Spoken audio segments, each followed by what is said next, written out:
চট্টগ্রামের তরুণ যুবকদের বলি, কলেজ বিশ্ববিদ্যালয় হাই স্কুল মেয়েদের যখন ছুটি হয়, নির্লজ্জের মতো কলেজের গেটে মহিলা স্কুলের সামনে দাঁড়ায় থাকো কেন? ঠিক কিনা কর? তোমাদের জ্বালায় মেয়েরা নিরাপদে হাঁটতে পারে না। তুমি মেয়ের রক্ষে যখন দেখো পরের একটা মেয়ে, তুমি ভাবতে পারো না এটা আমার মা, এটা আমার বোন? এইরকম চোখে দেখো। নারীকে সম্মান করো।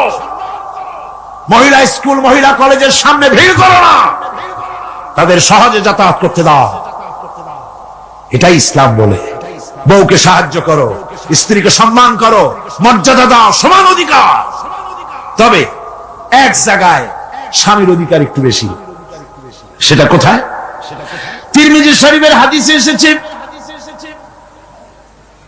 একবার আল্লাহর নবী এক পাহাড়িয়া এলাকা থেকে যাচ্ছিলেন, জঙ্গলের এক উট এসে নবীজির পায়ের উপরে সেজদায় পড়ে গেল, পায়ের উপরে চুমো খেলো। সাহাবায়ে কেরাম বললেন, ইয়া রাসূলুল্লাহি, পাহাড়ের উট হুজুরের পায়ে সেজদা দিয়া ধন্য হয়ে গেল। হুজুর যদি অনুমতি দিতেন আমরাও হুজুরের কদমে সেজদা দিয়া ধন্য হয়ে যেতাম। নবীজি বলেন, মানুষ মানুষকে সেজদা করা হারাম। আমি যদি মানুষ মানুষকে সেজদা করার জন্য যদি পারমিশন দিতাম, তাহলে দুনিয়ার সমস্ত স্ত্রীদেরকে বলতাম তারা যেন তার স্বামীর সেজদা দেয়। স্বামীর মর্যাদা এখানে বেশি। রাসূলুল্লাহ আরো বলেছেন, কোন স্ত্রীর মউত হয় যদি এমন অবস্থায় যে তার স্বামী তার প্রতি খুশি ছিলেন, আল্লাহ রাসূল বলেছেন মেয়ে লোকটি সোজা আল্লাহর জান্নাতে চলে যাবে। স্বামীর মর্যাদা এখানে বেশি। স্বামীকে লক্ষ্য রাখতে হবে, উভয়ের অধিকারের প্রতি যত্নশীল হতে হবে। এরপরে যখন সে মা হয়ে গেল, আমার বন্ধুগণ, নারী যখন মা হয়ে গেল, মর্যাদা তখন তার এত বেড়ে গেল। রাসূলের কাছে প্রশ্ন হলো, হুজুর খেদমত করব কার? হুজুর বলেন, তোমার মায়ের। তারপরে কার? তোমার মায়ের। তারপরে কার? তোমার মায়ের। তারপরে কার? তোমার পিতার। পিতার চাইতে মায়ের মর্যাদা কয় গুণ হলো? 3 গুণ হয়ে গেল। রাসূলুল্লাহ 3 গুণ বাড়ায় দিলেন। সুতরাং আমি বলি আপনাদেরকে, মা আপনার বড় পীর, বাপ আপনার বড় পীর, কোনদিন ভুলে যাবেন না। কথাটা বারবার বলি আমি, যত জায়গায় মাহফিলে যাই। আমি ওলামারা সবাই বলেন, আমিও বলি, সব জায়গায় মানুষকে স্মরণ করায় দেই, আপনার কাছে আপনার মা বাপের চাইতে বড় পীর আর নাই। কারণ পীর সাহেবের দোয়া যতই আপনি ওলিয়ে কামেল বলেন, যতই হুজুর কেবলা বলেন, তার দোয়া কবুল আপনার জন্য হতেও পারে, নাও হতে পারে। 50-50 কথা ঠিক কিনা কন? কিন্তু রাসূলুল্লাহ গ্যারান্টি দিয়েছেন 3 জনের দোয়া অবশ্যই কবুল হয়ে যাবে। তার ভিতরে একজন হলো মাজলুম, যদি দোয়া করে কবুল হবে। একজন হলো মুসাফির, দোয়া কবুল হবে। আর একজন হলো মা বাপ, যদি দোয়া করে আল্লাহর দরবারে, আল্লাহ রাব্বুল আলামিন অবশ্যই দোয়া মঞ্জুর করে নেবেন। মা বাপের কাছে দোয়া চাও। ভাইরা, মনে কিছু করবেন না। আপনি আপনার হুজুর কেবলারে দাওয়াত করিয়া বিরিয়ানি খাওয়াবেন, খুশি করতে পারবেন না, যেহেতু এর আগে উনি আর এক জায়গা দিয়া 4-5 পদের বিরিয়ানি খাইয়ে আসছে। আপনি হুজুরে 5,000 টাকা দিয়ে খুশি করতে পারবেন না, যেহেতু হুজুর আর এক বড় লোকের কাছ থেকে 50,000 টাকা হাদিয়া পাইছে। আপনি একটা শাল দিয়া হুজুরকে খুশি করতে পারবেন না, যেহেতু অনেক দামি শাল হুজুরকে আর একজনে হাদিয়া দিয়েছে। ঠিক কিনা? কিন্তু আপনি যদি আপনার মাকে, এই বেদানার দিনে বাজারে বাজারে পথে ঘাটে বেদানা পাওয়া যায়, আঙ্গুর পাওয়া যায়, ভালো ভালো ফল পাওয়া যায়, এগুলো কিনে নিয়ে মায়ের কাছে বসে বেদানা খুঁড়ে, মা কথা বলতে পারে না, বুড়ি হয়ে গেছে, মায়ের কাছে বসে মায়ের মুখে যদি তুলে দেন, আল্লাহর আরশ খুশি হয়ে যাবে, দোয়া মঞ্জুর হয়ে যাবে। হযরত বাইজিদ মুস্তামিদ, ওই ঘটনা কে না জানে, রাতের আধারে পানির জন্য চাইলেন, ছেলে পানি পাইল না। ছোট্ট মানুষ, পানি আনতে কোথায় চলে গেল, এসে দেখে মা ঘুমানো, পানি নিয়ে দাঁড়ানো। রাত চলে গেছে, ফজরের পর দেখে ছেলে কাঁপে, হাতে পানি। বাবা তুমি কাঁপো কেন? গ্লাস নিয়ে বলল, মা গভীর রাত্রে পানি চেয়েছিলেন, দিতে পারি নাই, বহু দূর থেকে পানি এনে দেখি ঘুমায় গেছো। তা তুমি ঘুমাও নাই কেন? ঘুমাইলাম না মা, আবার যদি পানি চান সময় মতো যদি দিতে না পারি আপনার কষ্ট হবে, সেই জন্য পানি নিয়ে আমি দাঁড়ায় আছি। বাইজিদের মা বাইজিদের হাতের থেকে পানি নিয়ে পান করে, কম্বলটা গায়ে দিয়া বাচ্চারে শোয়ায় দিয়া উযু করে ফজরের নামাজ পড়ে সেজদায় গিয়া মায়ের চোখের থেকে পানি পড়ছে। মা বলে, রব্বুল আলামিন, আমি বাইজিদের মা, আমি যতই গুনাহগার হই না কেন, মায়ের দোয়া বাচ্চার জন্য কবুল হয় বলে তোমার হাবিব বলেছেন। আমার ছোট্ট বাইজি আমার জন্য যা করেছি, আমার কলিজা ঠান্ডা হয়ে গেছে। রব্বুল আলামিন, তুমি আমার বাইজিকে সুলতানুল আরিফিন বানাইয়া দাও। দোয়া মঞ্জুর। সুবহানাল্লাহ। ভাইরা, খবরদার ভুল করবেন না। আপনার সবচাইতে বড় পীর আপনার বাবা। সবচাইতে বড় পীর কে? আমি এবার বোনেদের ব্যাপারে, আমার বোনেদের ব্যাপারে শেষ কথা বলবো। ইসলাম আপনাকে অধিকার দিয়েছে লেখাপড়া করার, প্রশাসনিক দায়িত্বশীল হওয়ার অধিকার আছে, আর্মিতে যাওয়ার অধিকার আছে, সব অধিকার আছে পুরুষের। যত অধিকার ইসলামী রাষ্ট্রে আপনার তত অধিকার, কোনোটা খাটো নাই। তবে ক্ষেত্র ভিন্ন, পর্দার সাথে থাকতে হবে। রাসূলুল্লাহ আল্লাহ পাক বলেছেন, এমন একটা চাদর পরো যেই চাদরটা পরলে মাথাটা, গলাটা, বুকটা ঢেকে যায়, এমন চাদর পরো। ব্যাংকে চাকরি করা যাবে, অফিসে চাকরি করা যাবে, কলেজে বিশ্ববিদ্যালয়ে চাকরি করা যাবে, ব্যবসা করা যাবে, সব করা যাবে, তবে পর্দার ভিতরে থেকে। বেপর্দা হলে পরে জাহান্নামে যাওয়া লাগবে। জোরে কর নাউজুবিল্লাহ। পর্দার সাথে আপনাদের থাকতে হবে। আমার মা বোনেরা, চাদর পরেন, বোরখা পরেন, বোরখার চাদর ছেড়ে দিয়েন না। দেখবেন একটা জিনিস লক্ষ্য করেন, বোরখা নাই, মাথার চুল টুল ছেড়ে দিয়ে লিপস্টিক লাগাইয়া মেকআপ পরে, তারপরে যদি কোনো দোকানে যান মার্কেটিং করতে, সেলসম্যান দেখেই কবে, আপা আসেন আসেন, বাবি সাহেব আসেন। আর যদি একটা বোরখা পরে যান, বলবে খালাম্মা বসেন। একটা অজানা একটা পুরুষ আপনার আপা কইলো, ভাবি কইলো, এতে মজা না? আপনাকে খালাম্মা বলে সম্মান করলো, সম্মান করতে হয়। সুতরাং বোরখা পরেন, চাদর পরেন। ইসলাম আপনাকে যে বোরখা পড়তে বলেছে, চাদর পড়তে বলেছে, আপনার সম্মানের জন্য, আপনার মর্যাদার জন্য। মা বোনদের ব্যাপারে সর্বশেষ কথা, অনেকের বাড়িতে চাকর চাকরানি থাকে, কাজের মেয়েরা থাকে, কাজের ছেলেরা থাকে, থাকে না? থাকে না? অনেক বাড়িতে কাজের মেয়ে লোক, কাজের লোক থাকে, কিন্তু গৃহকর্ত্রী এই কাজের লোকগুলির উপরে, চাকর চাকরানির উপরে এত জুলুম করে যে জুলুম মধ্যযুগেও ছিল না। ঠিক কি না? কোথায় কোথায় মারধর করে, নিজেরা যা খায় তার থেকে নিম্নমানের খাবার দেয়, ভালো শোবার পায় না, ভালো খাবার পায় না। আর মার তো আছে। আমার মা বোনেরা, তিরমিজি শরীফের হাদিস শুনুন। আল্লাহর নবী বলেছেন, শ্রমিকের উপরে, কাজের লোকদের উপরে যে অত্যাচার করবে, অধিকার আদায় করবে না, কিয়ামতের দিন সে আল্লাহর জান্নাতে যেতে পারবে না। আপনি যতই নামাজ রোজা করেন, আল্লাহর দরবারে জান্নাতে যাওয়া যাবে না, যেহেতু আপনি জুলুম করেছেন কাজের লোকদের প্রতি, শ্রমিকদের প্রতি। শ্রমিকের প্রতি জুলুম করা যাবে না। মা বোনদের কথা শেষ। বন্ধুগণ, এখনই মুনাজাত হবে। মুনাজাতের আগে আসুন আমরা তওবা পড়ি। সবাই পড়েন আউযুবিল্লাহি মিনাশ শাইতানির রাজীম। সব ভাই নামাজের কায়দায় বসেন, নামাজের কায়দায় বসুন। আর কিবলামুখী তো হয়েই আছে। আউযুবিল্লাহি মিনাশ শাইতানির রাজীম। বিসমিল্লাহির রহমানির রহিম। আস্তাগফিরুল্লাহ, আস্তাগফিরুল্লাহ, আস্তাগফিরুল্লাহ রাব্বি মিন কুল্লি যামবি ওয়া আতুবু ইলাইহি লা হাওলা ওয়ালা কুওয়াতা ইল্লা বিল্লাহিল আলিয়্যিল আযীম। আয় আল্লাহ তাআলা, আমি আর জীবনে কখনো শরীয়তের ওজর ছাড়া ফরজ নামাজ, ফরজ রোজা ছেড়ে দেব না।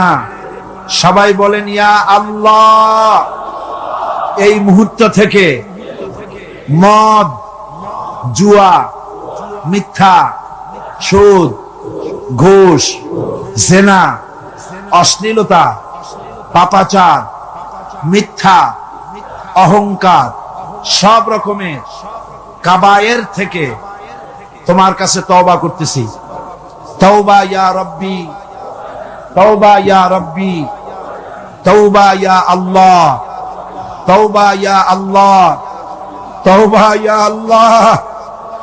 লা ইলাহা ইল্লাল্লাহু মুহাম্মাদুর রাসূলুল্লাহ।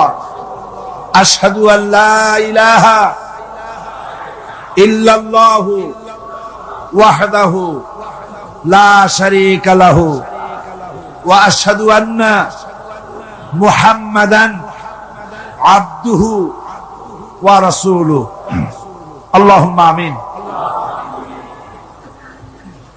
রব্বানা যালামনা আনফুসানা ওয়া ইন লাম তাগফির লানা ওয়া তারহামনা লানাকুনান্না মিনাল খাসিরিন।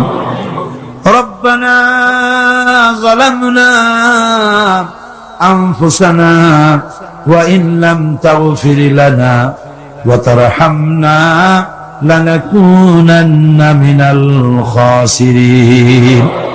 রব্বানা লা তুযিগ কুলুবানা বা'দা ইয হাদাইতানা ওয়া হাব লানা মিন লাদুনকা রাহমাতান ইন্নাকা আনতাল ওয়াহ্হাব। রব্বুল আলামিন 5 দিন ব্যাপী কোরআন শরীফের তাফসীরের মাহফিলের আজকের এই শেষ দিনে গভীর রজনীতে কোরআনে কারীম সামনে নিয়া লক্ষ লক্ষ পুরুষ আর নারী একত্রিত হয়ে গুনার বোঝা মাথায় নিয়ে তোমার দরবারে হাত উঠাইছি। রব্বুল আলামিন, এই 5 দিনে আলোচনা করতে গিয়ে আমি মানুষ, বলার মধ্যে যদি কোনো ভুল করে থাকি আমি বিনীতভাবে তোমার কাছে মাফ চাই। আয় আল্লাহ, তোমার বান্দাদের দিল থেকে, স্মৃতি থেকে সে ভুল কথাগুলি মিটাইয়া দাও। আর হক কথা যা বলেছি আল্লাহ, তেলাওয়াত হয়েছে, দরুদ ও সালাম হয়েছে, আলোচনা হয়েছে, জিকির আজগার হয়েছে, সওয়াবটুকুন জনাবে মুহাম্মদুর রাসূলুল্লাহ সাল্লাল্লাহু আলাইহি ওয়াসাল্লামের রূহ মুবারকে পৌঁছায়া দাও। রব্বুল আলামিন, আদম আলাইহিস সালাম থেকে নিয়ে আজ পর্যন্ত পৃথিবীর মাটির নিচে যত মুমিন মুমিনাত শুয়ে আছে আল্লাহ সকলকে তুমি মাফ করে দাও। রব্বুল আলামিন, এই মুহূর্তে মনে পড়ে গেল আমাদের বাপজানের কথা, আম্মাজানের কথা মনে পড়ে গেল। রব্বুল আলামিন, আমরা আমাদের জনম দুঃখিনী মা যাদের হারায়া গেছে আল্লাহ, একটা অক্ষর মা আর সারা দুনিয়ার মধু এই একটা অক্ষরের ভিতরে, ওই মা যার বিদায় হয়ে গেছে আল্লাহ, কবরটারে বেহেশতের বাগান বানাইয়া দাও। মায়ের বুকে চড়ে মায়ের দুধ গুলো চুচে চুচে খেয়ে মাকে কষ্ট দিয়েছি। পৌষ মাসে মাঘ মাসে প্রস্রাব করে দিয়েছি, ভিজা জায়গায় মা নিজে শুয়ে কলিজার টুকরা সন্তানটাকে বুকের উপরে নিয়ে সারাটা রাত কাটাইয়া দিয়েছে। নিজে না খায়া ছেলের মুখে খাবার দিয়েছে। কান্না শুনলে পরে হাজারো কাজ ফালাইয়া রাখা বাচ্চাকে কোলে নিয়ে শত চুমা দিয়া কান্না মুখে হাসি ফুটাইল যে মা। আল্লাহ, ওই মা যার বিদায় হয়ে গেছে আল্লাহ, কবরটারে বেহেশত বানাইয়া দাও। এবার সকলে আকাশের দিকে দুটি হাত উঁচু করে দেন, আল্লাহর ডাকেন, আল্লাহর ডাকেন, কান্দেন বাইরা, কান্দেন। আর কানবেন কবে? আজই তো কান্দার দিন। দুটি হাত আকাশের দিকে তুলে বলেন, ইয়া আল্লাহ, আমাদের স্ত্রীদেরকে হেদায়েত করে দাও, তাদের পর্দানশীনা বানাও, তাদেরকে মুত্তাকি বানাও। আল্লাহ, তাদের উপরে রহমত করো, তাদের রোগ ব্যাধি ভালো করো। আল্লাহ, আমাদের ছেলে মেয়ে যা দান করেছো সবগুলিকে দিনদার বানাও, নামাজি বানাও। আমাদের ছেলে মেয়েগুলিকে নামাজি বানাও। নামাজি বানাও। আমাদের ছেলেবেলের নামাজ দেখা, তাদের দিনদারি দেখে আমাদের চক্ষু যেন ঠান্ডা হয়। আল্লাহ, এইরকম ছেলে তোমার কাছে চাই। আল্লাহ, আল্লাহ আজকের দোয়া ফিরাইয়া দিও না বাবু। আমরা এই বিশ্বাস নিয়ে হাত নামাচ্ছি, যা বলছি সব তুমি কবুল করেছো। রব্বানা তাকাব্বাল মিন্না ইন্নাকা আনতাস সামিউল আলিম ওয়া তুব আলাইনা ইন্নাকা আনতাত তাওয়াবুর রহিম। সুবহানা রাব্বিকা রাব্বিল ইজ্জাতি আম্মা ইয়াসিফুন ওয়া সালামুন আলাল মুরসালিন আলহামদুলিল্লাহি রাব্বিল আলামিন। ওয়াজআল আখিরা কালিমাতিনা ইনদাল মাউত লা ইলাহা ইল্লাল্লাহু মুহাম্মাদুর রাসূলুল্লাহ। রহমান, তিনি কোরআন শিখিয়েছেন, দয়ার সাগর, যার দয়ার কোনো শেষ নাই। সমস্ত দয়ার ভিতরে শ্রেষ্ঠ দয়া হচ্ছে তিনি মানুষকে কোরআন শিখিয়েছেন। সুবহানাল্লাহ ওয়া বিহামদিহি। তিনি আমাদেরকে কোরআন দান করেছেন। কোরআন হচ্ছে জ্ঞানের উৎস। আল্লাহ যে জিনিসটা শিখালেন, এই জিনিসটাই জ্ঞানটা কার? বুঝেন না কথা? এই জ্ঞানটা কার? আল্লাহ পাক। আমাদেরকে আল্লাহ পাক জ্ঞান দান করেছেন। জ্ঞান হচ্ছে দুই প্রকার, একটা হচ্ছে ওহীভিত্তিক জ্ঞান, আর একটা হচ্ছে গায়রে ওহীভিত্তিক জ্ঞান। ওহীর জ্ঞানটা আসে কার কাছ থেকে? চিল্লা এখন কার কাছ থেকে? আল্লাহর কাছ থেকে আসে ওহীর জ্ঞান। আর মানুষের কাছে যে জ্ঞানটা আছে, এটা হলো তার মন মস্তিষ্ক প্রসূত জ্ঞান। আমাদের কাছে যত জ্ঞান আছে, এই জ্ঞানটাকে আল্লাহ পাক বলেছেন ওয়ামা উতীতুম মিনাল ইলমি ইল্লা কালিলা। তোমাদেরকে খুব সামান্যতম জ্ঞান দেওয়া হয়েছে, খুবই সামান্যতম জ্ঞান তোমাদেরকে দেওয়া হয়েছে। আচ্ছা, আপনারা বলুন, একটা ছোট্ট পাখি আটলান্টিক মহাসাগরের ভেতরে তার ঠোঁটটাকে ডুবিয়ে তারপরে সে যদি ঠোঁটটা তোলে, তাহলে আটলান্টিকের পানি কমবে কতখানি? হ্যাঁ, অনেক কমে যাবে নাকি? আটলান্টিক টের পাবে যে কারো একটা ঠোঁট ঢুকছিল এর মধ্যে? টেরও পাবে না। আটলান্টিক মহাসাগরের ভিতরে পাখি তার চঞ্চুটা ঢুকিয়ে দিয়ে যতটুকু পানি উঠাতে সক্ষম হয় না। ওহীর জ্ঞান বাদ দিয়ে গোটা পৃথিবীতে মানুষের যত জ্ঞান আছে, মানব সৃষ্টির প্রথম দিন থেকে নিয়ে আজ পর্যন্ত, এখান থেকে নিয়ে কিয়ামত পর্যন্ত যত জ্ঞান এসছে এবং যত জ্ঞান হবে মানুষের, সমস্ত জ্ঞান এক জায়গায় করলে আল্লাহ সুবহানাহু ওয়া তাআলার অনন্ত অসীম জ্ঞানের মহাসমুদ্রের ভেতর থেকে পাখি যেমন আটলান্টিক থেকে যতটুকু পানি উঠাতে পেরেছে, বিশ্বের মানুষ আল্লাহর জ্ঞান থেকে অতটুকুও তুলতে পারে না।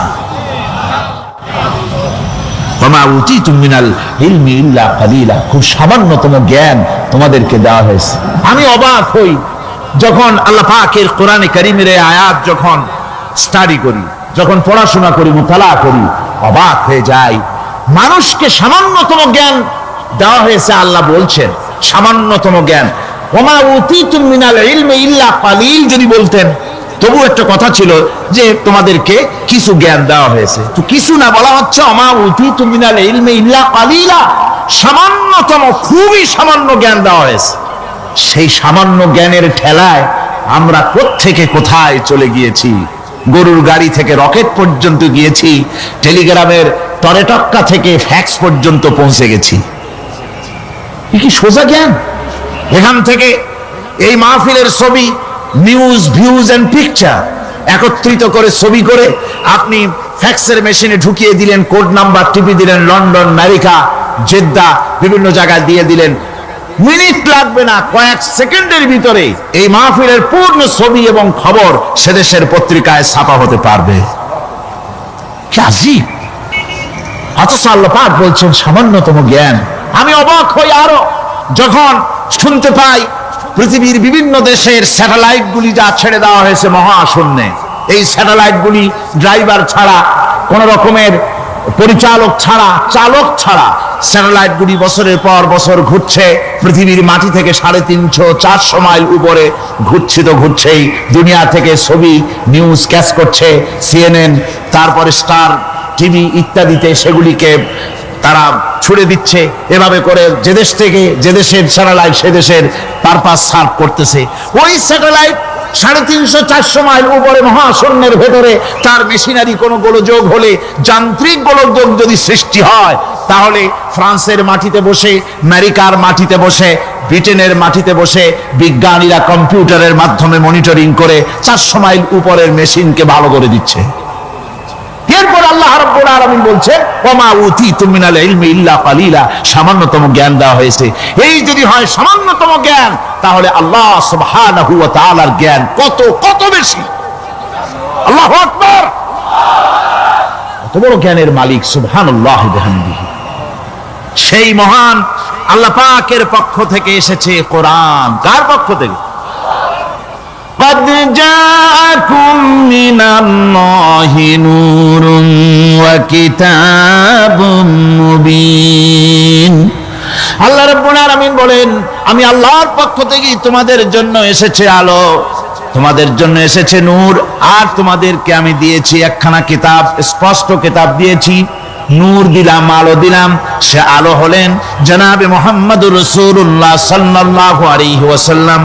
আর আমি যে তোমাদেরকে কিতাব দিয়েছি, সেই কিতাবের নাম কোরআনে কারীম।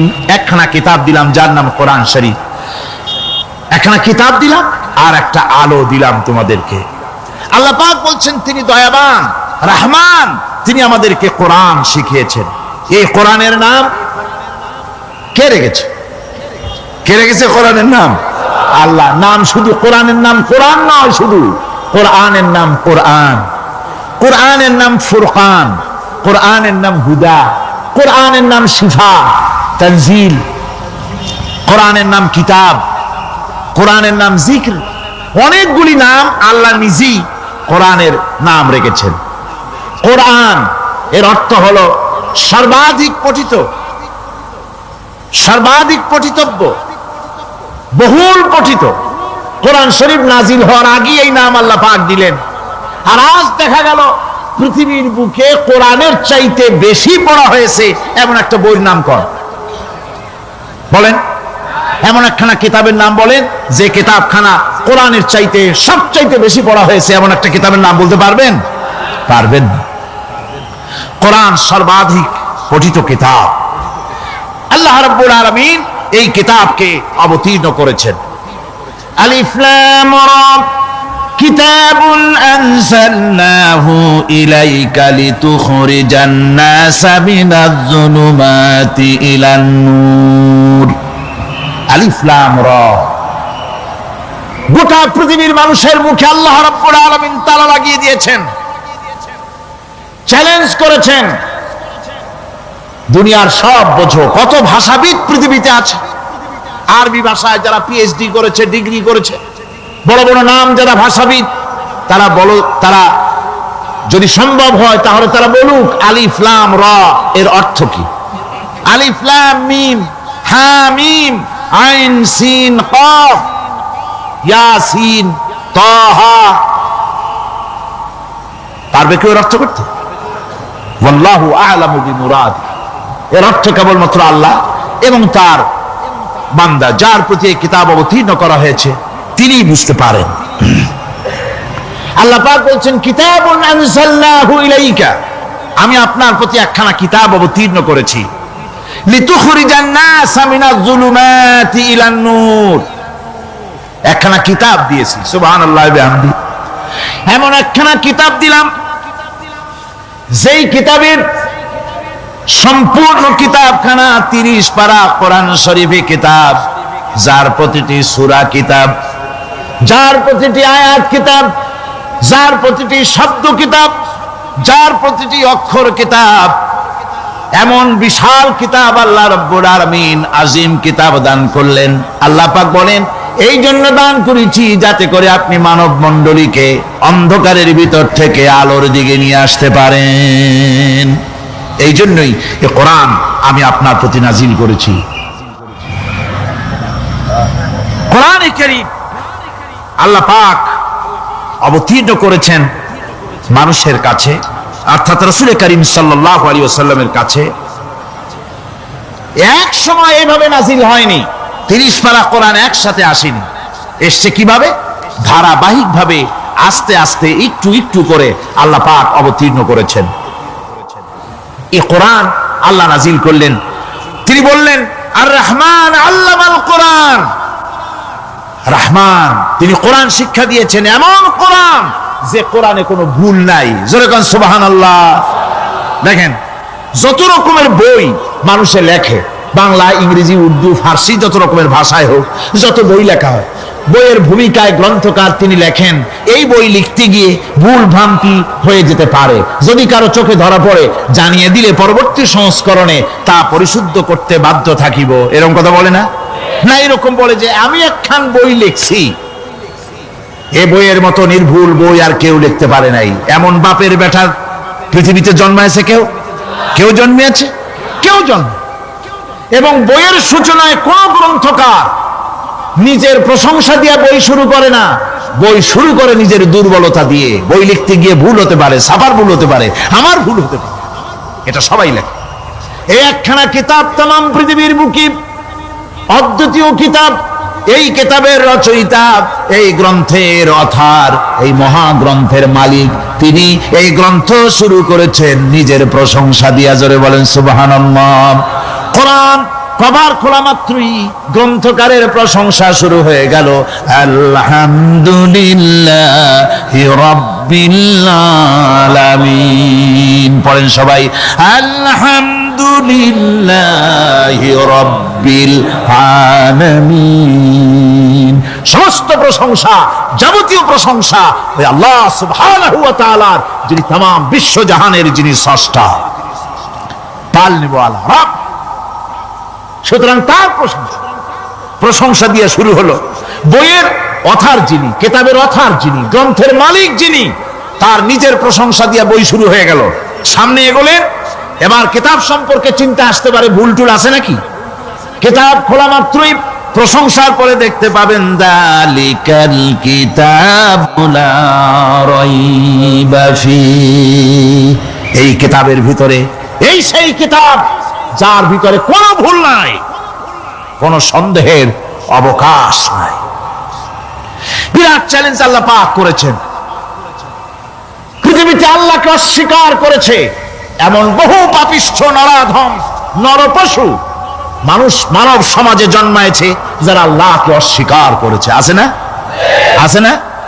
কিন্তু এ কথা কেউ আজও বলেনি যে কোরআন শরীফ মানুষের তৈরি।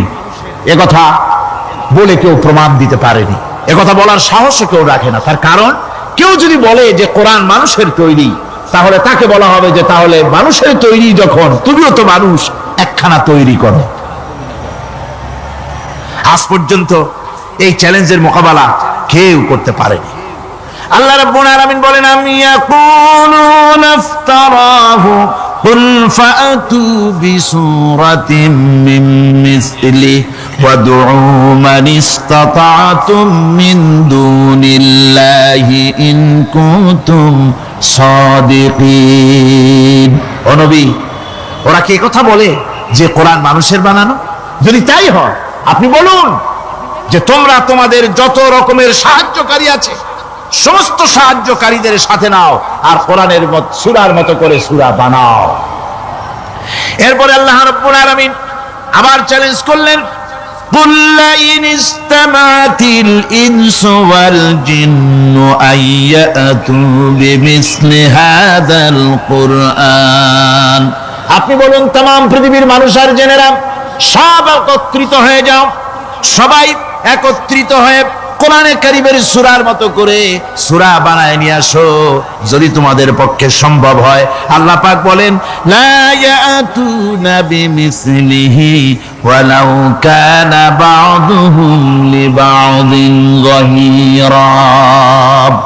তোমরা যদি জেনেদের সাহায্যকারী মানুষ হও, মানুষের সাহায্যকারী জেনেরা হও, तमाम পৃথিবীর মানুষ আর জেন একত্রিত হয়ে প্রচেষ্টা চালালেও আল্লাহর কোরআনের সূরার মতো করে একটা সূরা কেউ বানাতে পারবে না।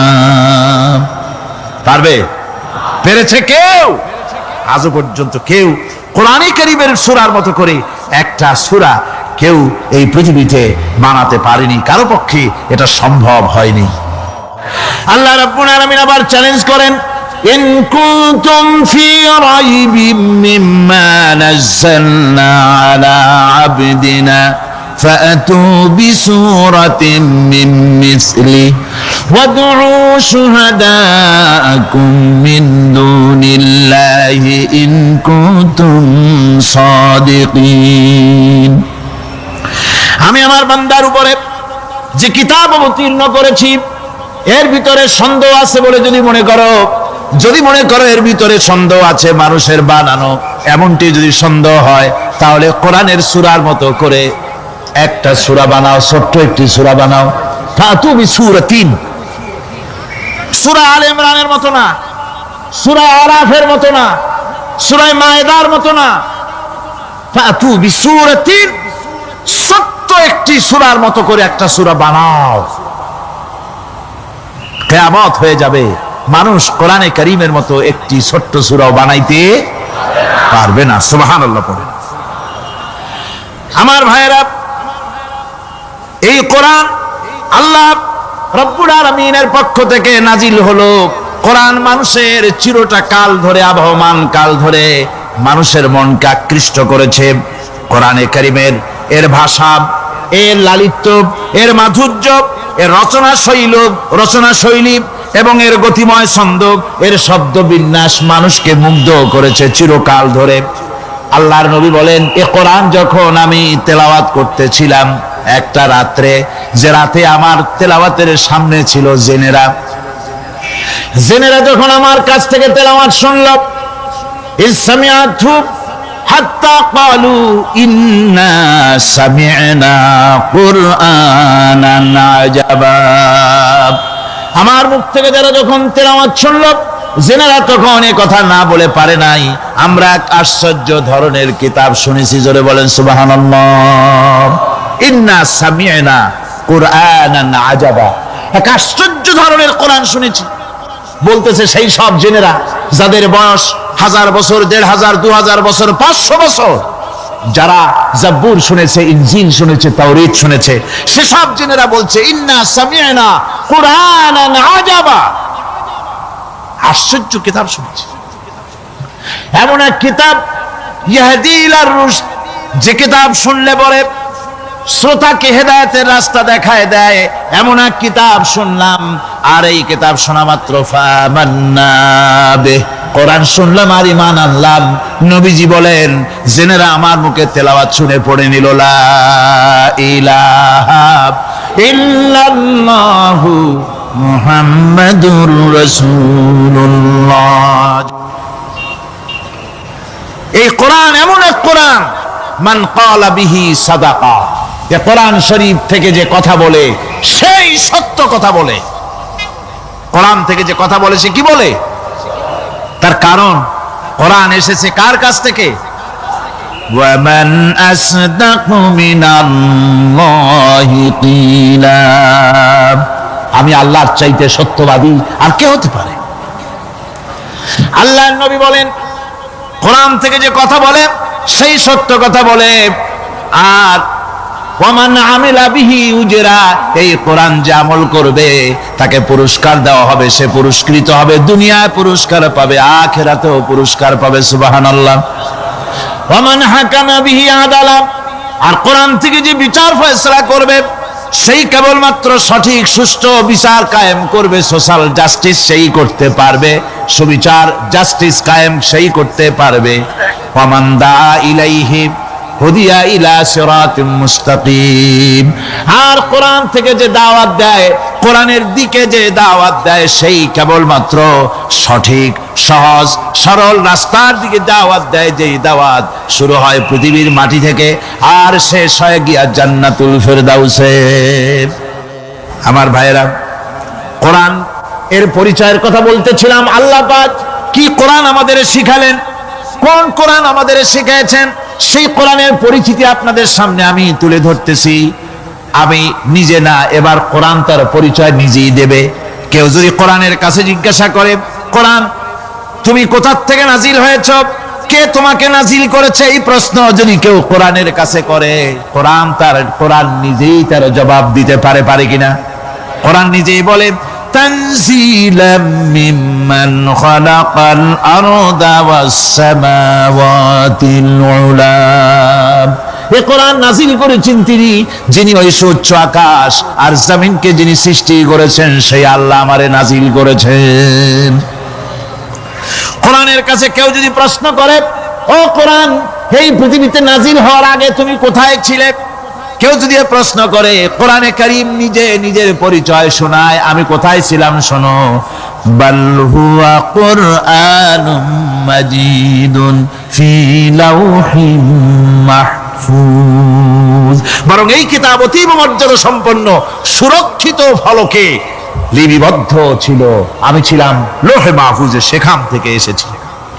যদি কেউ প্রশ্ন করে, কোরআন কি কোরআন, তুমি কার উপরে অবতীর্ণ হয়েছ? জবাব কোরআন নিজেই দেয়, ওয়া আমিনু বিমা নুজিলা আলা মুহাম্মাদ ওয়া হুয়াল হাক্কু মির রাব্বিহিম। ঈমান আনো সেই জিনিসের উপরে যেটা মুহাম্মদ সাল্লাল্লাহু আলাইহি ওয়াসাল্লামের উপর অবতীর্ণ হয়েছে। আবার অন্য আয়াতেও জবাব পাওয়া যায়, তাবারাকাল্লাযী নাযালাল ফুরকানা আলা আবদিহি লিয়াকুনা লিল আলামিনা নাযীরা। অতীব বরকতপূর্ণ মহান সত্তা সেই আল্লাহ রাব্বুল আলামিন, যিনি তার বান্দার পরে ফুরকান অবতীর্ণ করেছেন। সুবহানাল্লাহ বিহামদি। কোরআনের নাম আমি বলেছিলাম শুধু কোরআন নয়, অনেক নাম আছে কোরআনের। আরেক নাম ফুরকান। কোরআনের আরেক নাম কি? আল ফারকু বাইনাল হাক্কি ওয়াল বাতিল। কোরআন হচ্ছে সেই মহাসত্য যা মিথ্যা এবং সত্যের মধ্যে পার্থক্য সূচিত করে, মঙ্গল এবং অমঙ্গলের মধ্যে পার্থক্য সৃষ্টি করে, যা সত্য এবং মিথ্যার মধ্যে তাফরিকা সৃষ্টি করে, সত্যকে মানুষকে বুঝিয়ে দেয়। তার নাম হচ্ছে ফুরকান। এবার যদি প্রশ্ন করা হয়, ও কোরআন, বুঝলাম তুমি লোহে মাহফুজে ছিলে, বুঝলাম তুমি নবীজির উপরে নাজিল হয়েছো, এবার বলো তুমি কোন মাসে নাজিল হয়েছো? তুমি তো আসছিলা প্রথম কোন মাসে নাজিল হয়েছো? এ প্রশ্ন যদি কেউ করে, কোরআন তার জবাবে বলবে, শাহরু রমাদানাল্লাযী উনজিলা ফীহিল কুরআন। রমজানের পবিত্র মাসে আমি অবতীর্ণ হয়েছি। সুবহানাল্লাহ। যদি প্রশ্ন করা হয়, রমজানে তো আসছো, কিন্তু প্রথম নাজিল হয়েছিল কোন সময়? ওটা কি দিন ছিল না রাত ছিল? কোরআন তার জবাবে বলে, ইন্না আনজালনাহু ফি লাইলাতিল কদর। কদরের পবিত্র রাতে আমি এই পৃথিবীতে আমার আগমন ঘটেছিল। যদি প্রশ্ন করা হয়, বুঝলাম সবই, কেন নাজিল হয়েছে তুমি? এই পৃথিবীতে তোমার আসার উদ্দেশ্য কি? মূল কাজটা কি? এই প্রশ্ন যদি করা হয়, কোরআনে কারীম তার জবাবে বলে, শোনো কেন এসেছি। লিতুখরিজান নাসা মিনাজ যুলুমাতি ইলান নূর। আমার মিশন হচ্ছে গোটা বিশ্ব মানবতাকে পুঞ্জীভূত জমাট বাঁধা অন্ধকারের ভেতর থেকে টেনে বের করে আলোর সন্ধান দিতে, আলোর দিকে আনার জন্য আমি কোরআন নাজিল হয়েছি। গোটা পৃথিবীর মানুষ আছে অন্ধকারের ভিতরে। কিসের মধ্যে? অন্ধকার কি? অন্ধকার হচ্ছে পুঁজিবাদ, অন্ধকার সমাজতন্ত্র, অন্ধকার ধর্ম নিরপেক্ষতাবাদ, অন্ধকার জাতীয়তাবাদ। মানুষের তৈরি করা যত মতবাদ সব কি? জোরে কোন, সবগুলি কি? অন্ধকার। এই অন্ধকারের ভেতর থেকে মানুষগুলিকে টেনে আনবে কোরআন কিসের দিকে? আলোর দিকে। এবার যদি প্রশ্ন করা হয়, বুঝলাম তুমি অন্ধকার থেকে আলোর দিকে নিয়ে আসবে, আলোর দিকে আসতে পরে ফায়দাটা কি হবে? মূল ফায়দাটা বুঝায় দাও, আসল ফায়দা কি হবে তোমারে যদি মানি? কোরআন তার জবাব দেয়, নিজের পরিচয় নিজে তুলে ধরে, ফামান তাবিআ হুদায়া ফালা খাউফুন আলাইহিম ওয়ালা হুম ইয়াহজানুন। এই কোরআনকে যদি মেনে চলো, এই কোরআনের আইন যদি মানো, সমাজে মানো, ব্যক্তিতে মানো, পরিবারে মানে, রাষ্ট্রে মানো, জীবনের সব ক্ষেত্রে সমস্ত জায়গায় যদি এই কোরআনকে মেনে চলো, ফালা খাউফুন আলাইহিম, তাহলে তোমাদের কোনো ভয় থাকবে না, ওয়ালা হুম ইয়াহজানুন, কোনো চিন্তাও থাকবে না। কিসের ভয় থাকবে না? কোরআনের আইন মেনে যদি চলো সমাজে ও রাষ্ট্রে, চুরির ভয়, ডাকাতির ভয়, জিনার ভয়, হত্যার ভয়, সন্ত্রাসের ভয়, কোনো ভয় থাকবে না। ওয়ালা হুম ইয়াহজানুন, চিন্তাও থাকবে না। খাওয়া পড়া, শিক্ষা, চিকিৎসা, বাসস্থান, এগুলির কোনো চিন্তা থাকবে না। কোরআনের সমাজে সব কিছুর গ্যারান্টি দেওয়া হবে, সবগুলি পেয়ে যাবে। এখন যদি আবার প্রশ্ন করা হয়, কোরআন বুঝলাম তোমারে মানলে পরে সব ফায়দা হবে, তাহলে এবার জবাব দাও, তোমার ভিতরে কি রাজনীতি আছে নাকি? আমি তো মানুষ, আমার রাজনীতি করা লাগে। Man is social animal. আমরা তো জঙ্গলের পশু নই, আমরা তো মানুষ। আমাদের সমাজ আছে, আমাদের পৌর নির্বাচন আছে, আমাদের জাতীয় নির্বাচন আছে, আমাদের কলকারখানা আছে, জমিন আছে, আমাদের রাজনীতি, অর্থনীতি, সমাজনীতি আছে, পারিবারিক নীতি আছে, অনেক নিয়ম মালা আছে, নিয়ম নীতি আছে। তোমারে মানলে তোমার ভিতরে কি ওগুলো আছে নাকি, সে কথা বলো। কোরআন তার জবাবে বলে, وَنَزَّلْنَا عَلَيْكَ الْكِتَابَ تِبْيَانًا لِكُلِّ شَيْءٍ وَهُدًى وَرَحْمَةً وَبُشْرَى لِلْمُسْلِمِينَ।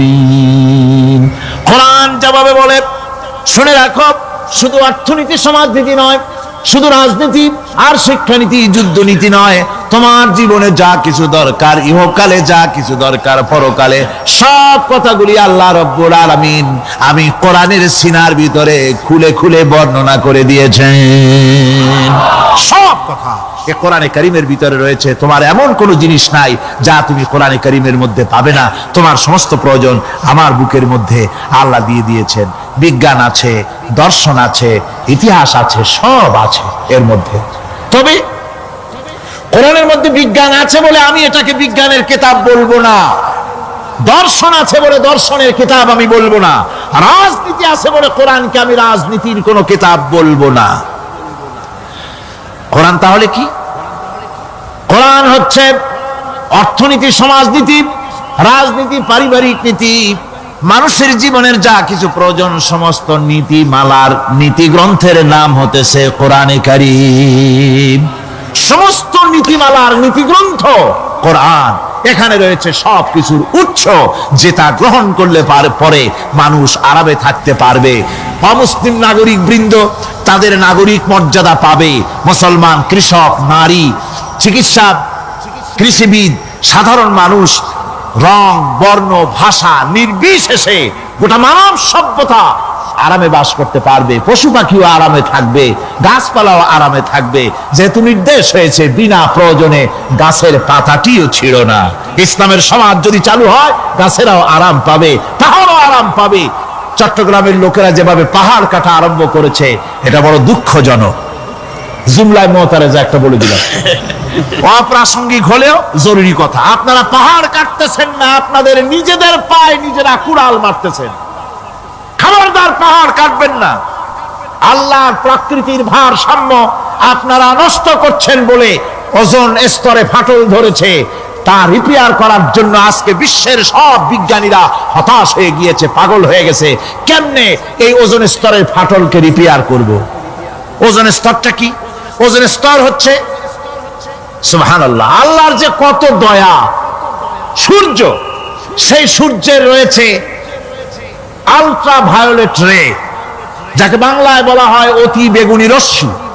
যে রশ্মিটা সৃষ্টি জগতে যদি আসে আর তা যদি কোনো প্রাণীর শরীরকে টাচ করে, তাহলে সমস্ত প্রাণী ক্যান্সার হয়ে, এক্সিমা হয়ে, বিখাউজ হয়ে, অ্যাজমা হয়ে সমস্ত প্রাণী মরে যাবে, কেউ বাঁচবে না। মারাত্মক রশ্মি।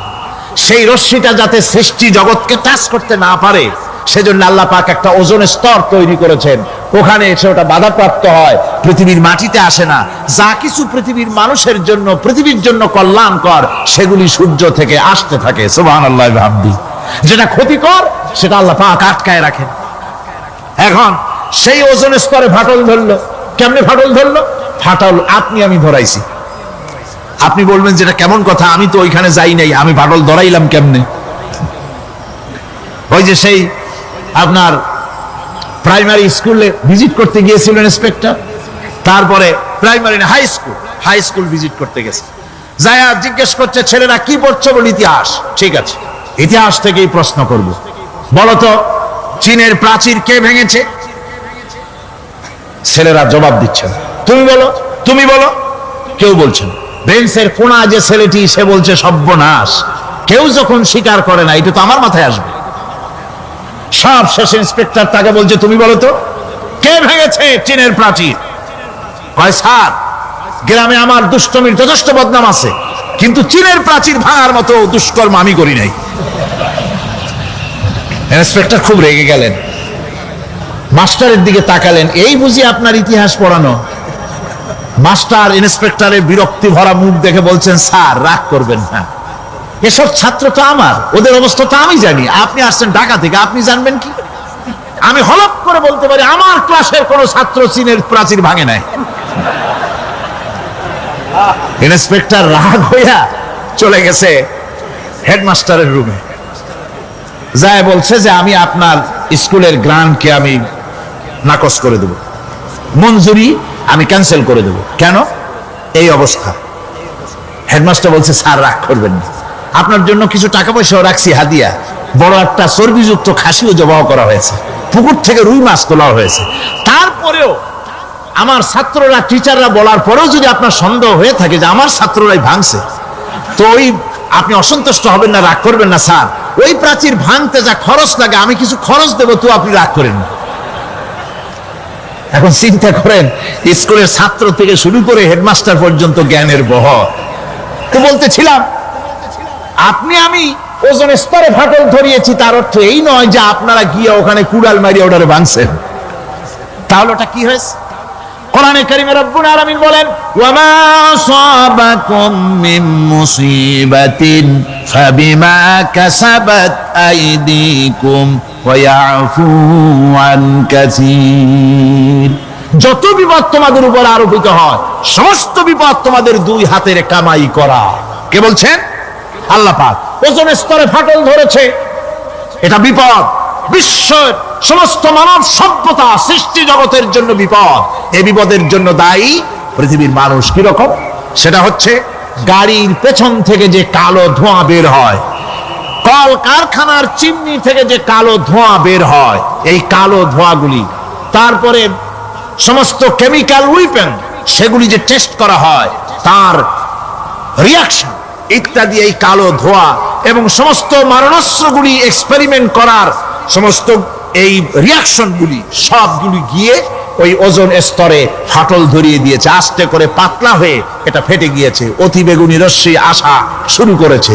এটাকে বন্ধ করার জন্য বিজ্ঞানীরা আজ মরিয়া হয়ে গিয়েছে। ইনশাআল্লাহ আল্লাহ পাক তার বিজ্ঞানীদের মানুষের মাথায় বুদ্ধি এনে দিবেন, রিপেয়ারও হয়ে যাবে ইনশাআল্লাহ। সবাই বলেন ইনশাআল্লাহ।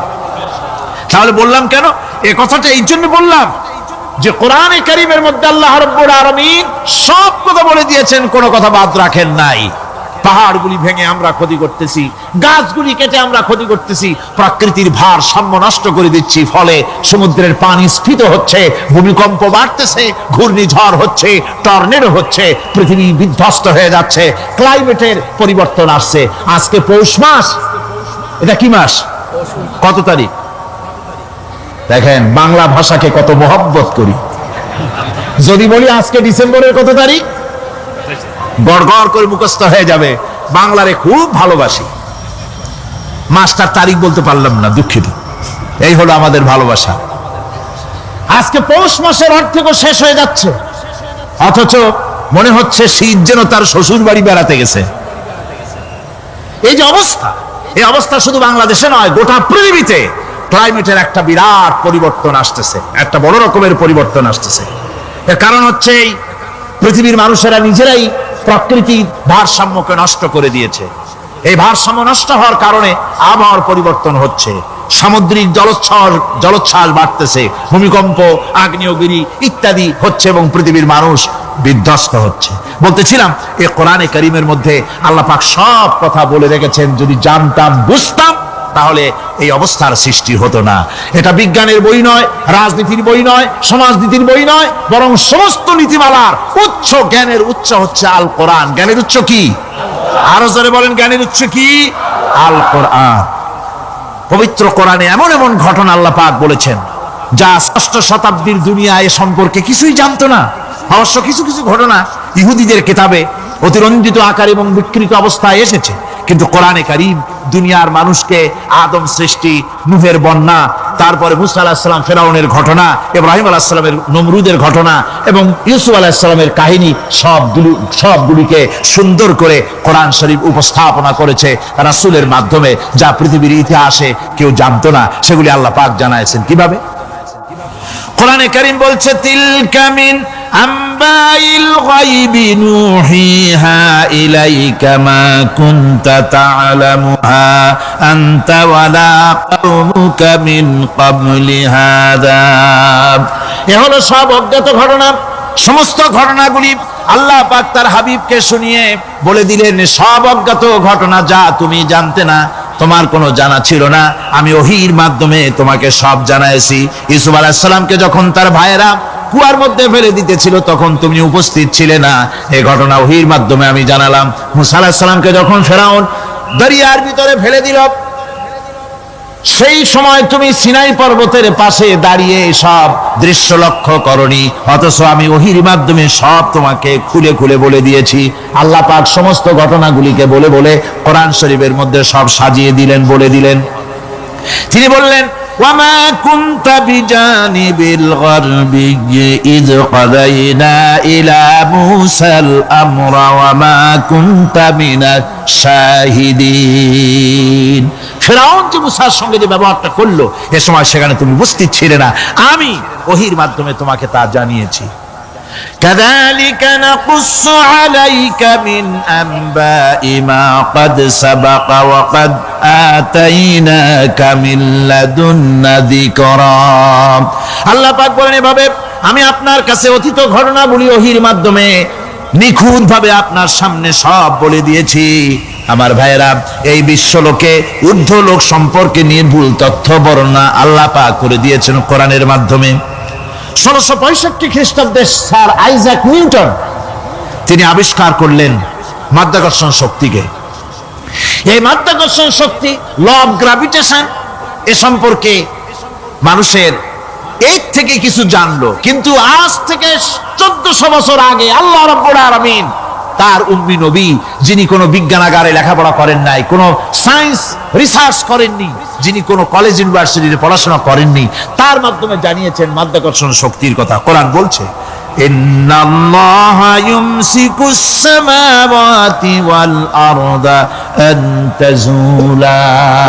এই পৃথিবী এবং সমস্ত গ্রহ উপগ্রহকে আল্লাহ পাক বলছেন, আমি এমন এক শক্তি দিয়েছি যে শক্তির মাধ্যমে একটা আরেকটাকে আকর্ষণ করে রাখছে। এই পৃথিবীতে মাধ্যাকর্ষণ শক্তি শুধু পৃথিবীর নাই, সূর্যের আছে, মঙ্গলের আছে, নেপচুনের আছে, ইউরেনাসের আছে, বৃহস্পতির আছে। প্রত্যেকটি গ্রহের আলাদা আলাদা মাধ্যাকর্ষণ শক্তি আছে, আর এই শক্তির বলে একটা আরেকটাকে টেনে ধরছে, যাতে করে বিচ্ছিন্ন হয়ে না যায়, যাতে করে ধ্বংসপ্রাপ্ত না হয়। এগুলি আল্লাহ পাক এই তথ্যগুলি কোরআনে কারীমের মধ্যে বলেছেন। ফলে মরিস বুকাইলির মতো লোক, যিনি ফরাসি দার্শনিক, তিনি বলেছেন দুনিয়ার সমস্ত বিজ্ঞানীদের থিওরি হচ্ছে এই, যে বিজ্ঞানের কোনো থিওরি ফাইনাল নয়। আজ একটা হচ্ছে, কাল সেটাকে পরিবর্তন করে নতুন আরেক থিওরি আসতেছে। কিন্তু কোরআনে কারীমের মধ্যে আমি, কে বলতেছেন এ কথা? না না না, মরিস বুকাইলি বলছেন, কোরআন শরীফের ভিতরে আমি যে বিজ্ঞানের তথ্য পেয়েছি, থিওরি পেয়েছি, তার কোনো পরিবর্তন আজও হয় নাই, ভবিষ্যতেও হওয়ার কোনো সম্ভাবনা নাই। মরিস বুকাইলি মনে করেছিলেন বেদ আর বাইবেলে যেমন ভুল আছে, কোরআন শরীফে ওই রকম ভুল আছে, নাউজুবিল্লাহ। সেই জন্য তিনি আরবি শিখলেন কোরআন বোঝার জন্য, ভুল ধরার জন্য। কোরআন শিখলেন কি জন্যে? ভুল ধরার জন্য। আর এমন শেখা শিখছেন, ওই আরবি শিক্ষা মানে আমাদের দেশের লোকদের মতো আনাকুম জানাকুম শেখে নাই, ভালো করেই শিখছে, ভালো করেই মুখস্থ করেছে, তার ভালো করে আরবি শিখেছেন, তারপরে কোরআন শরীফ পড়েছেন, তারপরে তিনি এ কোরআন পড়ে তেলাওয়াত করে বুঝে এরপরে তিনি বই লিখেছেন the Bible, the Quran and science. এই বইয়ের মধ্যে তিনি পরিষ্কার লিখেছেন, কোরআন পড়লাম, এর ভিতরে একটা নকতা দেওয়ার, একটা কলমের ফোঁটা দেওয়ার জায়গা কারো নাই। কোরআন নিঃসন্দেহে মহান স্রষ্টা আল্লাহ রাব্বুল আলামিনের মানুষের বানানো কিতাব, এটা হতে পারে না। সুতরাং কোরআন শরীফের মধ্যে আল্লাহ পাক সব কথা বলে দিয়েছেন।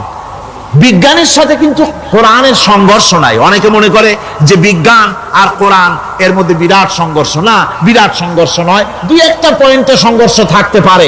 অধিকাংশ ব্যাপারই বিজ্ঞান, আমি মনে করি বিজ্ঞানের আবিষ্কার যত বাড়বে কোরআন বোঝা মানুষের জন্য তত সহজ হবে।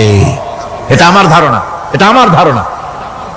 বিজ্ঞানের সাথে দুই একটা পয়েন্টের উপরে সংঘর্ষ আছে, যেমন চন্দ্র এবং সূর্য সম্পর্কে, সৌরজগৎ সম্পর্কে Copernicus, Kepler, Galileo, Newton, Einstein মহাশূন্য সম্পর্কে যে সব বক্তব্য রেখেছেন, সেসব বক্তব্যের সাথে কোরআন শরীফের কিছুটা বৈপরীত্য রয়েছে।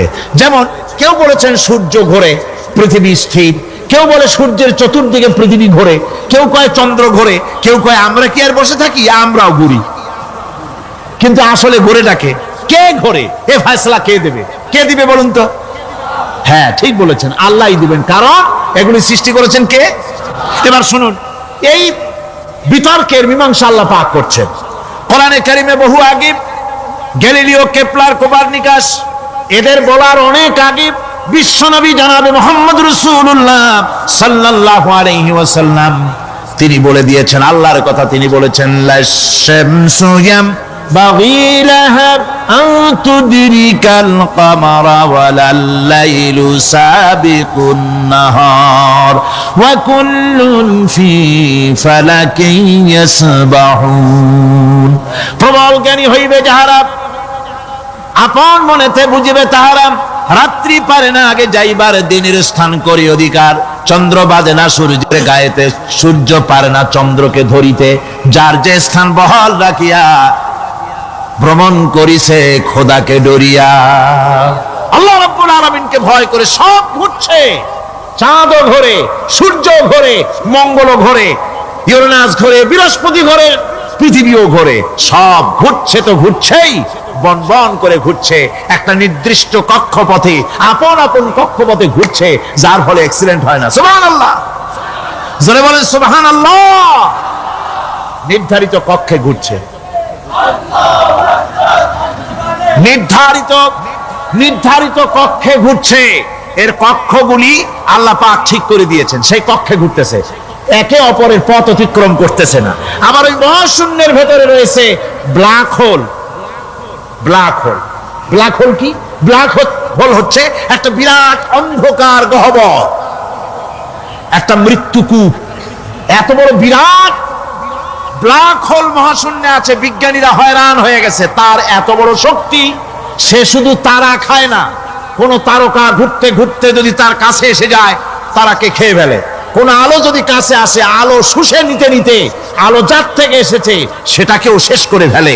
এ ধরনের একটা দারুণ আকর্ষণী শক্তি তার মধ্যে আল্লাহ সৃষ্টি করেছেন। একটা ব্ল্যাক হোল আছে মহাশূন্যের ভিতরে। সূর্য, চন্দ্র, গ্রহ, নক্ষত্র, যে সূর্য পৃথিবীর চাইতে 13 লক্ষ গুণ বড়, এমন 2 কোটি সূর্য খাইয়া হজম করতে পারে এত বড় ব্ল্যাক হোল আল্লাহ তৈরি করে রেখেছেন মহাশূন্যের উপরে। রয়েছে মিল্কি ওয়ে, রয়েছে গ্যালাক্সি, অন্তত 10,000 কোটি, 10 সহস্র কোটি তারকা দিয়ে সমৃদ্ধ গ্যালাক্সি মিল্কি ওয়ে, যেটা অন্ধকার রাত্রে, তারকা সজ্জিত রাতে উত্তর দক্ষিণ দিকে টানা একটা পথের মতো দেখা যায়। এটা হচ্ছে গ্যালাক্সি, এইটাকে বলা হয় মিল্কি ওয়ে। এটা হচ্ছে ছায়াপথ। অসংখ্য তারকা এর মধ্যে রয়েছে। কত বড় বড় তারকা, অনেক দূরে। তাই আমরা দেখি বিন্দু বিন্দু, আসলে কি বিন্দু না। কত বড় জানেন?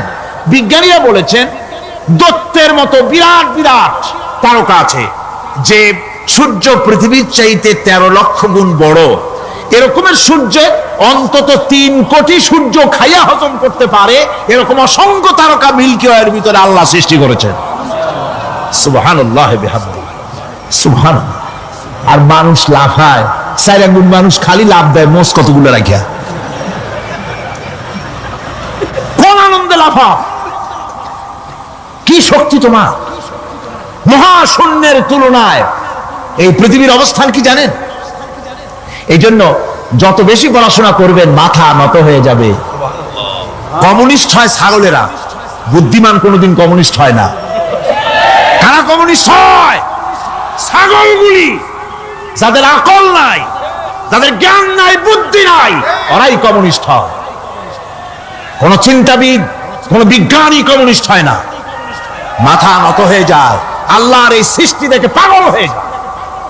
নিঃসন্দেহে আল্লাহ আছেন, নইলে পরে এগুলি হয় কি করে? আমি চিন্তা করে পাই না কমিউনিস্ট হয় কেমন, কতখানি পাগল হইলে হয়। ছোট্ট একটা রুমাল দেখলে মনে করি কোন তাঁতি এটারে বানাইছে, একটা এই কি জানি কয় মাইক দেখলে মনে করি কেউ এটাকে বানাইছে, টেবিল দেখলে মনে করি কেউ বানাইছে, ফ্রিজ দেখলে মনে করি বানাইছে কেউ, একটা সুই দেখলে মনে করি কেউ এটাকে বানাইছে। আর এই বিশাল পৃথিবী, ওই বিশাল আকাশ, কমিউনিস্টরা কয় এমনি এমনি হয়েছে। আমার বন্ধুগণ, মাথা নত হয়ে আসবে চিন্তা করলে কি বিশাল সৃষ্টি আল্লাহ পাকের। এই ছায়াপথ, এই গ্যালাক্সি, এর তুলনায় পৃথিবীর অবস্থান কোথায়? পৃথিবীর অবস্থানটা হচ্ছে, আমার হাতে এটা একটি কলম, এই কলমটা কাগজের উপরে আমি যদি এই নিপটা রাখি, কাগজের ভিতরে নিপে যতটুকুন জায়গা টাচ করবে, মহাশূন্য গ্যালাক্সি মিল্কি ওয়ে, আল্লাহর ওই মহাশূন্যের তুলনায় পৃথিবীর অবস্থান একটা কলমের নিপে যতটুকুন জায়গা নেয় এর থেকে বেশি নয়। এই যদি হয় পৃথিবী, তাহলে সেই পৃথিবীর মানুষ আপনি, আপনি কতটুকুন? সলিমুদ্দিন বসিরুদ্দিন খালি লাফা। আমার বন্ধুগণ, লাভ কি? লাভের চোটে বলে হ্যান করেঙ্গে ত্যান করেঙ্গে, লাঠি কে আন্দার মুগুর ভরেঙ্গে। কয়েকদিন পর শোনা যায় শীত হয়ে পড়ছে, কিছু নাই। সুতরাং আল্লাহ পাকের অসীম সৃষ্টি জগৎ, এর সঙ্গে বিজ্ঞানের সংঘর্ষ কম, দুই একটা পয়েন্টে আছে। বাকি সবগুলিতে বিজ্ঞানের আবিষ্কার যত বাড়তেছে, আল্লাহরে চেনা, সৃষ্টি জগৎকে জানা মানুষের জন্য তত সহজ হচ্ছে। আর রহমান আল্লামাল কোরআন, কোরআন শিখিয়েছেন আমাদেরকে রহমান, এমন নিয়ামত দিয়েছেন যার মধ্যে সব আছে। মানুষ সৃষ্টির ব্যাপারে, মানব সৃষ্টির ব্যাপারে নির্ভুল তথ্য যদি পেতে হয়, তাহলে কার কাছে যাব? জোরে কন। আল্লাহর কাছে যেতে হবে। আর আল্লাহর কাছে না যাইয়া মানব সৃষ্টির রহস্য যদি জানতে যাই ডারউইনের কাছে, তাহলে আপনার মামু হবে সুন্দরবনের বান্দরেরা। ঠিক কিনা? বান্দরেরা হবে মামু, শিম্পাঞ্জি ওরাং ওটাং হবে আপনার নানার দাদা। তার কারণ ডারউইন সাহেব বলেছেন, মানুষ এর পূর্বপুরুষ হলো বাঁদর, শিম্পাঞ্জি, ওরাং ওটাং। এটা হলো তার থিওরি অফ ইভলিউশন। বিবর্তনবাদের এই বিবর্তনবাদের থিওরি পেশ করতে গিয়ে তিনি বলেছেন, মানুষ হলো বান্দরের জাত। আরে বেটা, তুই বান্দরের জাত। নিজের লেজ কাটিয়া সকলের লেজ কাটা আরম্ভ করতে যাচ্ছে। কি পাগলের পাগল, মানুষ হয়েছে বান্দরের জাত। আশ্চর্য কথা। কেমনে কইলে? তো বললো যে শিম্পাঞ্জি দেখছে, তো সে শিম্পাঞ্জি দেখে তার মনে হয়েছে যে মানুষ ওরকমই তো দেখা যায়, তো মানুষ বুঝি বান্দর থেকেই আসছে। আমি বলি, পৃথিবীতে এমন পাগল আমি কোনোদিন দেখিও নাই, শুনিও নাই যে কোনো পাগল পাবদা মাছ দেখে বলেছে যে এটা হচ্ছে বোয়াল মাছের পূর্বপুরুষ। টাকি মাছ দেখে কোনো ছাগলেও বলেছে আজ পর্যন্ত যেটা হলো শোল মাছের পূর্বপুরুষ। পুঁটি খাইতে খাইতে আস্তে আস্তে বিরাট শোলে পরিণত হয়ে গেছে, কোনো পাগলেও বলেনি। আচ্ছা, মেনে নিলাম ডারউইন সাহেবের থিওরি, মেনে নিলাম এক সেকেন্ডের জন্য যে বান্দর থেকেই মানুষ হয়েছে। এখনো তো বানর প্রজাতি আছে না? শেষ হয়ে গেছে? আছে কিনা? তাহলে সুন্দরবনে যান, যে দেখুন কোন বাঁদর কি এ পর্যন্ত দেখা গেছে যে কোমর পর্যন্ত মাংসের মতো হয়ে গেছে? আর একটু দুধ আর পনির আর একটু এই শুটকি মাছ, লোট্টা ফিশ খাওয়াইলে আর কদিনের মধ্যে এই বান্দরটা মানুষ হয়ে যাবে। হয়েছে এরকম? বান্দরের 12 আনা মানুষ হয়ে গেছে, 14 আনা মানুষ হয়ে গেছে, আর অল্প একটু বাকি। এরকম দেখা গেছে কোথাও? দেখা যায়নি। এগুলি পাগলামি কথা, পাগলামি কথা। মানুষ বানর থেকে আসেনি, মানুষ ওরাং ওটাং থেকে আসেনি, মানুষ শিম্পাঞ্জি থেকে আসেনি। মানুষ এসছে কোত্থেকে? এটা জানতে হলে, এই নির্মূল তথ্য জানার জন্য আসতে হবে কোরআনের কাছে। কার কাছে? আল্লাহ রাব্বুল আলামিন তার হাবিবের মুখ থেকে মানব সৃষ্টি রহস্য তিনি উদ্ঘাটন করে দিয়েছেন। তিনি বলেছেন, দুনিয়াবাসীকে শুনিয়েছেন, ফালয়ানজুরিল ইনসানু মিম্মা খুলিকা মিম্মা মাইন দাফিকিন ইয়াখরুজু মিন বাইনিস সুলবি ওয়াত তারাইব। আল্লাহ পাক বলেন, মানুষ কি তার সৃষ্টির রহস্য দেখে না? কেমনে তাকে আমি সৃষ্টি করেছি? মায়ের বক্ষ পিঞ্জর থেকে, বাপের পৃষ্ঠ থেকে সবেগে নির্গত এক ফোঁটা নাপাক পানি দিয়ে আমি আল্লাহ মানুষকে সৃষ্টি করেছি।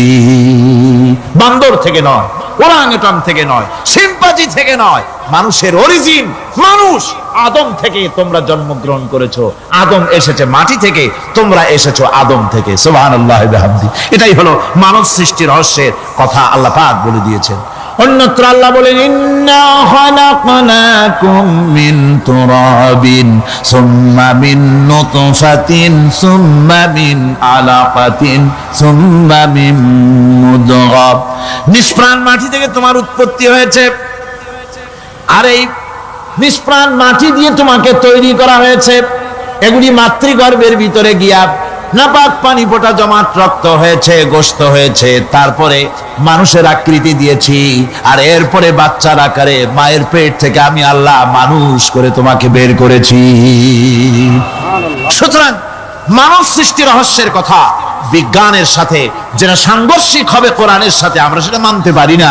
আমাদেরকে মানতে হবে মূল জ্ঞানের কিতাবটা। মূল জ্ঞানের কিতাব কোনটা? জোরে কম তো কোনটা? এখানে সব কথা আল্লামাল কোরআন। কোরআন শিখিয়ে মানুষকে আল্লাহ পাক সবচাইতে বড় দয়া করেছেন, এর থেকে বড় দয়ার হয় না। কোরআন শিখিয়েছেন আমাদের, যার মধ্যে সমস্ত তথ্যের কথা আল্লাহ পাক বলেছেন। The universe and doctor Einstein বইয়ের ভিতরে লেখা হয়েছে যে একদিন এমন হবে যখন ধীরে ধীরে সূর্য তার আলো হারিয়ে ফেলবে, চন্দ্র নিষ্প্রভ হয়ে যাবে, আর পৃথিবী আস্তে আস্তে তার গতি হারিয়ে ফেলবে। একথা আজকের বিজ্ঞানীরা অথবা আজ থেকে কয়েক বছর আগের বিজ্ঞানীরা একথা বলছেন। কিন্তু রাসূল করিম সাল্লাল্লাহু আলাইহি ওয়াসাল্লামের মুখ থেকে আজ থেকে 1400 বছর আগে, যিনি বিজ্ঞানাগারে মোটেও পড়াশোনা করেননি, লিখতে জানেন না, পড়তে জানেন না, সই করতে জানেন না, বিজ্ঞান আজ যে কথা বলছে সেই কথা 1400 বছর, 1500 বছর আগে রাসূল করিমের মুখ থেকে আল্লাহ পাক বলছেন। কোরআনে কারীম বলছে, ইয়াসআলু আইয়ানা ইয়াউমুল কিয়ামা ফাইদা বারিকাল বাসারু ওয়া খাসাফাল কামারু ওয়া জুমিআশ শামসু ওয়াল কামার। হে রাসূল, রাসূলের কাছে জিজ্ঞাসা করে কিয়ামত কবে হবে? আল্লাহ পাক বলেন, বলে দিন যেদিন চন্দ্র তার আলো হারিয়ে ফেলবে, যেদিন সূর্য তার আলো হারিয়ে ফেলবে, আর চন্দ্র আর সূর্য সব একাকার হয়ে যাবে। ওরা বলছে চাঁদে আলো থাকবে না, সূর্য আগের থেকে তার উত্তাপ এবং আলো স্তম্ভিত হতেছে, এবং হতে হতে এমন এক পর্যায়ে আসবে যখন সূর্য আলো হারিয়ে ফেলবে। বিজ্ঞানীরা গত 4-5 বছর আগে এ বক্তব্য রেখেছেন, কিন্তু 1400 বছর আগে বিজ্ঞানের লালনাগারে লেখাপড়া না করে হুজুরের মুখ থেকে আল্লাহ কথা বলে দিয়েছেন। তাহলে বিজ্ঞানের আসল কিতাব কোনটা? জোরে বলেন কোনটা? আল্লাহ পাক আরো বলেন, ইজাশ শামসু কুবিরাত ওয়া ইযান নুজুমু কাদারাত ওয়া ইযাল জিবালু সুজ্জিরাত। তারকাগুলি, সূর্যের আলো থাকবে না, নক্ষত্রগুলো স্থানচ্যুত হয়ে যাবে, কক্ষচ্যুত হয়ে যাবে, পাহাড়গুলিকে পরিচালিত করে দেওয়া হবে, কিছুই থাকবে না, সব শেষ হয়ে যাবে। বিজ্ঞানীরা আজ বলতেছে যে সব শেষ হয়ে যাবে, কিছুই থাকবে না, সব শেষ হবে। বিজ্ঞানীরা বলতেছেন, কোরআন অনেক আগে বলেছে, কুল্লু মান আলাইহা ফান ওয়া ইয়াবকা ওয়াজহু রাব্বিকা যুল জালালি ওয়াল ইকরাম। সব শেষ হয়ে যাবে, বিশ্বে যা কিছু আছে সব লয় হবে, ক্ষয় হবে, ধ্বংস হবে, কিচ্ছু থাকবে না, থাকবেন শুধু আল্লাহ সুবহানাহু ওয়া তাআলা। সুবহানাল্লাহি ওয়া বিহামদি। কোরআনে কারীম এ কথা বহু আগে আমাদেরকে জানিয়ে দিয়েছে। সুতরাং আসল জ্ঞানের কিতাবটাই হচ্ছে কোরআনে কারীম। এই কোরআনের কাছে আমরা যত যেতে পারবো, যত কোরআন বুঝতে পারবো, ততই আমাদের জন্য আমরা সমৃদ্ধ হতে পারবো, আমাদের উপর আল্লাহর রহমত আসবে, আমরা সমাজ চালাতে পারবো, আমরা দেশ চালাতে পারবো, আমরা দুনিয়ায় শান্তি পাবো, আমরা আখিরাতেও মুক্তি লাভ করতে পারবো। কোরআনে কারীম সমস্ত বিজ্ঞানের উৎস, দর্শনের উৎস। এইটা না জানলে কিছুই জানা হয় না, এইটা জানা হলে সব জানা হয়। পণ্ডিত আপনার ডক্টর শহীদুল্লাহ, আল্লাহ জান্নাত নসিব করুন, সবাই বলুন আমিন। তিনি বলতেন, বড় বড় সেমিনারে গিয়ে বলতেন তিনি, যে আপনারা যারা বক্তব্য রাখতে এসেছেন, জনগণকে বলছি না, যারা বক্তব্য রাখতে এসেছেন, এমএ পাস করেছেন, ডিগ্রি করেছেন, পিএইচডি করেছেন, এফআরসিএস করেছেন, বহু কিছু ডিগ্রি আপনারা লাভ করেছেন, নামের আগে 6 হাত লম্বা ডিগ্রি আপনারা লাগাইছেন, আপনারা পণ্ডিত ঠিকই, কিন্তু এই কোরআন শরীফের জ্ঞান যদি আপনাদের না থাকে, আপনারা পণ্ডিত, তবে আপনারা মূর্খ পণ্ডিত। কি পণ্ডিত? কি পণ্ডিত? মূর্খ পণ্ডিত। ওরা বলে যে মৌলবীরা জানে কি, মৌলবীরা জানে কি? আরে ভাই, মৌলবীদের কাছে তো আসল জ্ঞান আছে, সুবহানাল্লাহ ওয়া বিহামদিহি, এখানে সবটা আছে। আপনারা এখানে আসেন, এটা বিশ্বাস করলে আপনি সবটা পেয়ে যাবেন। কোরআন বিশ্বাস করতে পারলে, কোরআন জানতে পারলে আপনি সব জানবেন। কোরআনে কারীমের মধ্যে আল্লাহ পাক কত কথা বলেছেন, এর মধ্যে আছে আল্লাহ পাক বলেছেন, আফালা ইয়ানজুরুনা ইলাল ইবিলি কাইফা খুলিকাত, এই যে আমি উটগুলোরে বানাইছি, কেমনে বানাইলাম তোমরা কি দেখছো? উট কেমনে বানিয়েছি? মুফাসসিরিনে কেরাম এর উপরে অনেক আলোচনা করেছেন।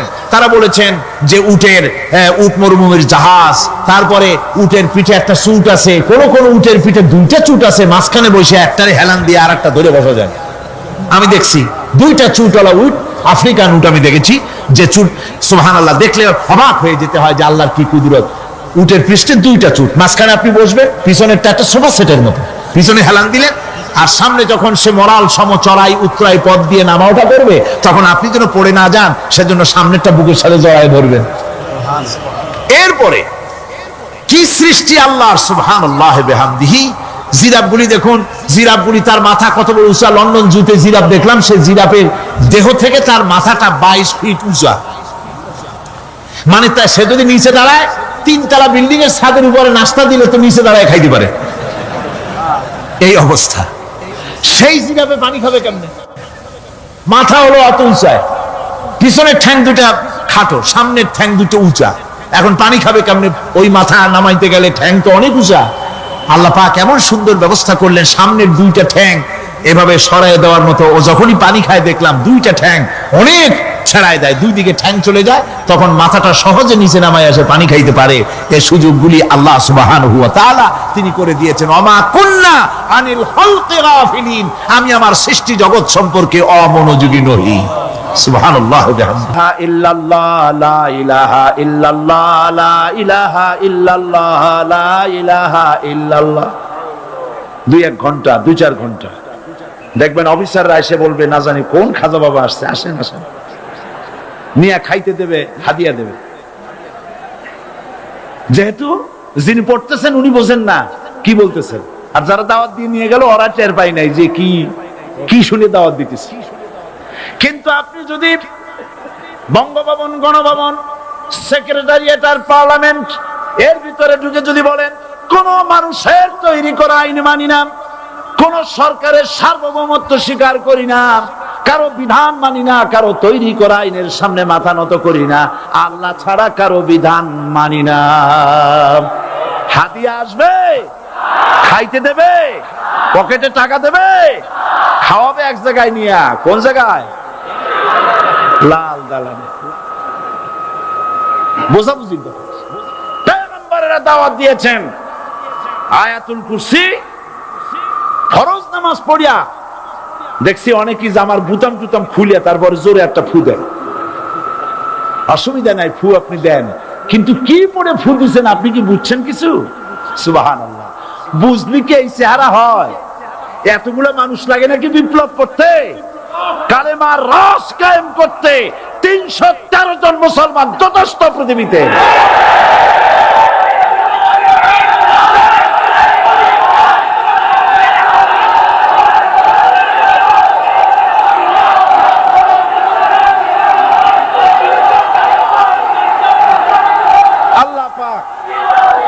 কোরআনে কারীমের মধ্যে আল্লাহ পাক বলেছেন, এমন একজন নবী পাঠাই নাই, ইয়া হাসরাতান আলাল ইবাদ, বান্দার উপরে আফসোস। আহারে, কে বলতেছেন? আমার আল্লাহ। বলেন আমার আল্লাহ, তিনি আফসোস করছেন। আফসোস, একজন পয়গম্বর এমন পাঠাইলাম না, একজন রাসূল পাঠাইলাম না যার সাথে এরা ঠাট্টা করে নাই, বিদ্রুপ করে নাই, পাগল বলে নাই, মানে নাই। আহা, অপরাধ আল্লাহর সার্বভৌমত্ব প্রতিষ্ঠার অপরাধ। হযরত ইব্রাহিম আলাইহিস সালাম তিনি যখন এই কালেমার দাওয়াত দিয়েছেন নমরুদের বিরুদ্ধে, নমরুদ বলেছে মান আশাদ্দু মিন্না কুওয়া, আমার চাইতে শক্তিশালী আর কে আছে? আনা রব্বুকুমুল আলা, আমি তোমাদের বড় প্রভু। নাউজুবিল্লাহ। কই থেকে একটা তুমি বলছো লা ইলাহা ইল্লাল্লাহ, আমি তো ইলাহ। হযরত ইব্রাহিম আলাইহিস সালাম কি কালেমার দাওয়াত পেশ করার অপরাধে অগ্নিকুণ্ডের ভিতরে ফালাবার ব্যবস্থা হয়ে গেছে। আল্লাহ পাক সব ঘটনা কোরআনে বলে দিয়েছেন কিনা বলেন? কেন বললেন এই সমস্ত কথা?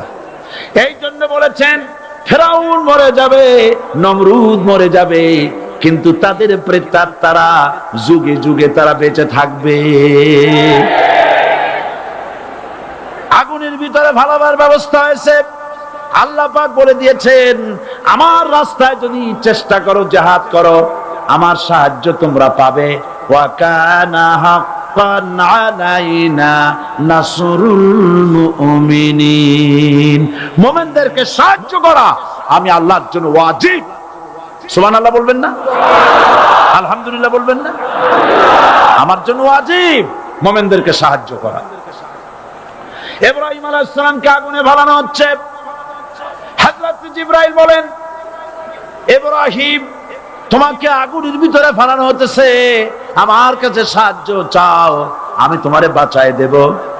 হযরত ইব্রাহিম আলাইহিস সালাম তিনি বললেন জিবরাইল আমার পরীক্ষা চলতেছে, আমাকে ডিস্টার্ব করো না, আমি তোমার কাছে সাহায্য কেন চাইবো? আমি তো এমন কোন অন্ধ আল্লাহর ইবাদত করি না যিনি তার বান্দার দুঃখ দুর্দশা নিজের চোখে না দেখেন। পরীক্ষা পাস করছে না? পাস করছেন কিনা?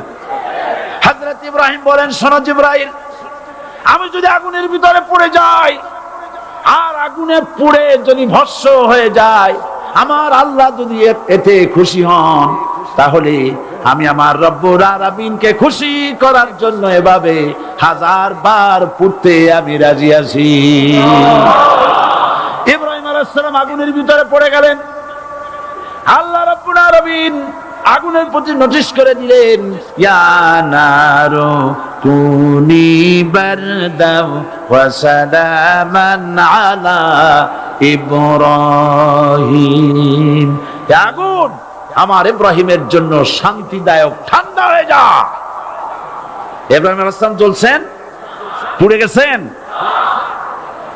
নমরুদ তার প্রাসাদের ছাদে বসে ইব্রাহিম আলাইহিস সালামের পোড়া দৃশ্য দেখে আনন্দ করবে, আগুনের দিকে তাকায় দেখে ইব্রাহিম আরামে বসে আছেন। পোড়া তো দূরের কথা, জামাও পরে নাই। ও ডাক দিয়া বলে রে আগুন, গোটা জাতি নিয়ে তোর পূজা করলাম, আমার দুশমন কেন জ্বালাইতে পারিস না? তোর জ্বালানো শক্তি কি নষ্ট হয়ে গেছে নাকি? আগুনের ভিতর থেকে আওয়াজ বেরিয়ে এলো নমরুদ, আমার ভিতরে দাহ্য শক্তি জ্বালানো শক্তি আছে কি নাই যদি প্রমাণ করতে চাও, টেস্ট করতে চাও, তুই নিজে আয়, তোরে সুদ্ধা তাম দুনিয়া জ্বালাই দিতে পারি, ইব্রাহিমের এক গাছা পশম জ্বালাইতে পারি না। বিশ্বকবি আল্লামা ইকবাল কি সুন্দর করে বলেছেন, আজ ভি হো জু ইব্রাহিম কা ইমা पैदा आग कर सकती है एक अंदाजे गुलिस्ता पैदा। ইব্রাহিমের ঈমান যদি আজও কোথাও হয় বিদ্যমান, করতে পারেন অগ্নিকুণ্ডে খুবসুরত এক গুলিস্তান। এখনো যদি ইব্রাহিমের সন্তানদেরকে আগুনের মধ্যে ফেলে দেওয়া হয়, আর ইব্রাহিম ঈমান যদি থাকে, আগুনকে ফুলের বাগান বানাবার ক্ষমতা আল্লাহর আছে। চিরকাল আল্লাহ পাক এই কালেমাকে দিয়েছেন আল্লাহর সার্বভৌমত্বকে প্রতিষ্ঠা করার জন্য। আয়াতুল কুরসি শুধু পড়ে বুকে ফু দেওয়ার জন্য নয়। পড়েন আমার সাথে, আল্লাহু লা ইলাহা ইল্লা হুয়াল হাইয়ুল কাইয়্যুম দুনিয়ার সমস্ত পয়গম্বর অত্যাচারিত হলেন। শুধু তাই নয়, বিশ্ব নবী আখিরি জামানার পয়গম্বর নবী মুহাম্মদ রাসূলুল্লাহ সাল্লাল্লাহু আলাইহি ওয়াসাল্লাম জাতির কাছে আসলেন। তিনি এসে বললেন, ইয়া আইয়ুহান নাস কুলু লা ইলাহা ইল্লাল্লাহ। প্রথম দাওয়া শুনছেন কথা? রাসূলুল্লাহ বলছেন, ও জাতি, আমার রাসূল তো মক্কার রাসূল না শুধু, মদিনার রাসূল না শুধু, আরবি ভাষা ভাষীদের রাসূল না শুধু, আমার নবী কি নবী? চিল্লায় বলেন। তাই তিনি বলেছেন, ও বিশ্বের মানবতা, বিশ্বের মানব গোষ্ঠী, যদি মুক্তি পেতে চাও, নাজাত পেতে চাও, উচ্চারণ করো, বিশ্বাস করো, আমল করো, বলো লা ইলাহা ইল্লাল্লাহ। জোরে পড়েন, লা ইলাহা ইল্লাল্লাহ, লা ইলাহা ইল্লাল্লাহু মুহাম্মাদুর রাসূলুল্লাহ। আবু জাহেল বুঝছিল কলেমার অর্থ? কথা বলেন না কেন? আবু জাহেল বুঝছিল? উতবা, সাইবা, মুগিরার গোষ্ঠীরা বুঝছিল? বুঝেছে। তারপরে তারা চিন্তা করলো যে সর্বনাশ তো করছে, লা ইলাহা, কোন ইলাহ নাই, আইনদাতা নাই, বিধানদাতা নাই, তাহলে আমরা কি ঘরে বসে বসে কি করব? উনি নতুন একজন ইলাহ নিয়ে আসছে, আল্লাহ ছাড়া কোন ইলাহ নাই, তাহলে আমাদের কাজটা কি? প্রথমে তারা চেষ্টা করলো যে একটু দেখি নরম নরম ভাবে হয় নাকি। চলে গেল আবু তালেবের কাছে, আসে না দিছে, বললো, আবু তালেব, তুমি তো কুরাইশদের নেতা, তোমার ভাইয়ের ছেলে কয়টাই কি? কি আশ্চর্যজনক কথা! লা ইলাহা ইল্লাল্লাহ, আল্লাহ ছাড়া কোনো ইলাহ নাই, তা আমরা করব কি? তোমার ভাতিজাকে বুঝাও লা ইলাহা ইল্লাল্লাহর দাওয়াত বন্ধ করে দিক, এর বিনিময়ে টাকা লাগে টাকা দেব, সোনা লাগে সোনা দেব, যত সুন্দরী মেয়ে চায় তাও দেব, নেতৃত্ব চায় তাও দেব, তবু যেন কালেমার দাওয়াত না দেয়। আসিনে কা হাদিসে আছে কিনা? নবীজি যখন বাড়ি ফিরলেন, চাচা আবু তালেব নিজের কলিজার টুকরা সন্তান হযরত জাফর আলীর চাইতে তিনি ভালোবাসতেন কলিজার মতো করে মুহাম্মদ সাল্লাল্লাহু আলাইহি সাল্লামকে। বলছে, বাবা, এমন কথা কেন বলো যাতে লোকেরা খেপে যায়? এই কথাগুলি বলো না, ওরা আমার কাছে এই সব প্রস্তাব দিয়ে গিয়েছে। রাসূলুল্লাহ প্রস্তাব শুনে এগ্রি করলেন। জি, আমার নবী বলেন, ও আমার চাচা আবু তালেব, প্রস্তাবকারীদেরকে শুনিয়ে দিন। হুজুরের সাথে তখন অনেক লোকজন নাকি, অনেক অস্ত্রপাতি, কিচ্ছু নাই, আল্লাহর শক্তি ছাড়া কিছুই না। আমার নবী বলেন, ও আমার চাচা আবু তালেব, প্রস্তাবকারীদেরকে শুনিয়ে দেন। যেটা দেওয়া সম্ভব সেটা তো দূরের কথা, যেটা দেওয়া সম্ভব নয় তাও যদি তারা দিতে পারে আমারে, যেমন আকাশের সূর্যটা ধরে এনে ওরা যদি আমার ডান হাতে তুলে দেয়, আকাশের পূর্ণিমার চাঁদটা ধরে যদি বাম হাতে আমার তুলে দেয়, এর বিনিময়ে এক মুহূর্তের জন্য তাওহীদের দাওয়াত আমি বন্ধ করে দেব না। সুবহানাল্লাহ।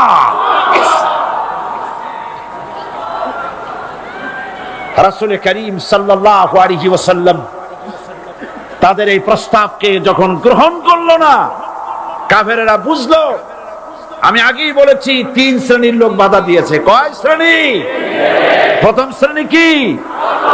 রাষ্ট্র শক্তি, তাদের হাতে অস্ত্রপাতি তো খুব শক্তি, আর যারা একবার ক্ষমতায় যায় ওরা মনে করে এই ক্ষমতা থেকে আমাদেরকে কেউ নামাইতে পারবে না।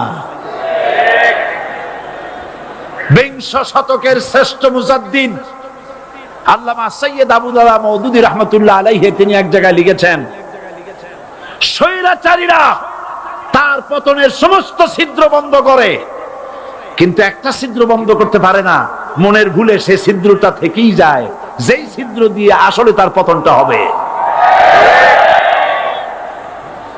ক্ষমতায় গিয়ে মনে করে চিরকাল ক্ষমতায় থাকবো।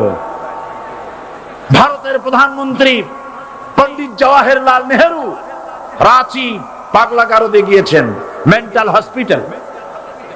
পাগলেরা নেহেরুকে দেখে আশ্চর্য হয়ে গেছে, এত সুন্দর মানুষ, মাথায় কেস্টে টুপি, গায়ে শেরওয়ানি, মুসলমানি ড্রেসই আলাদা। যদিও তিনি হিন্দু ছিলেন, পরেছেন মুসলমানি ড্রেস। শেরওয়ানি কাদের পোশাক? কাদের পোশাক?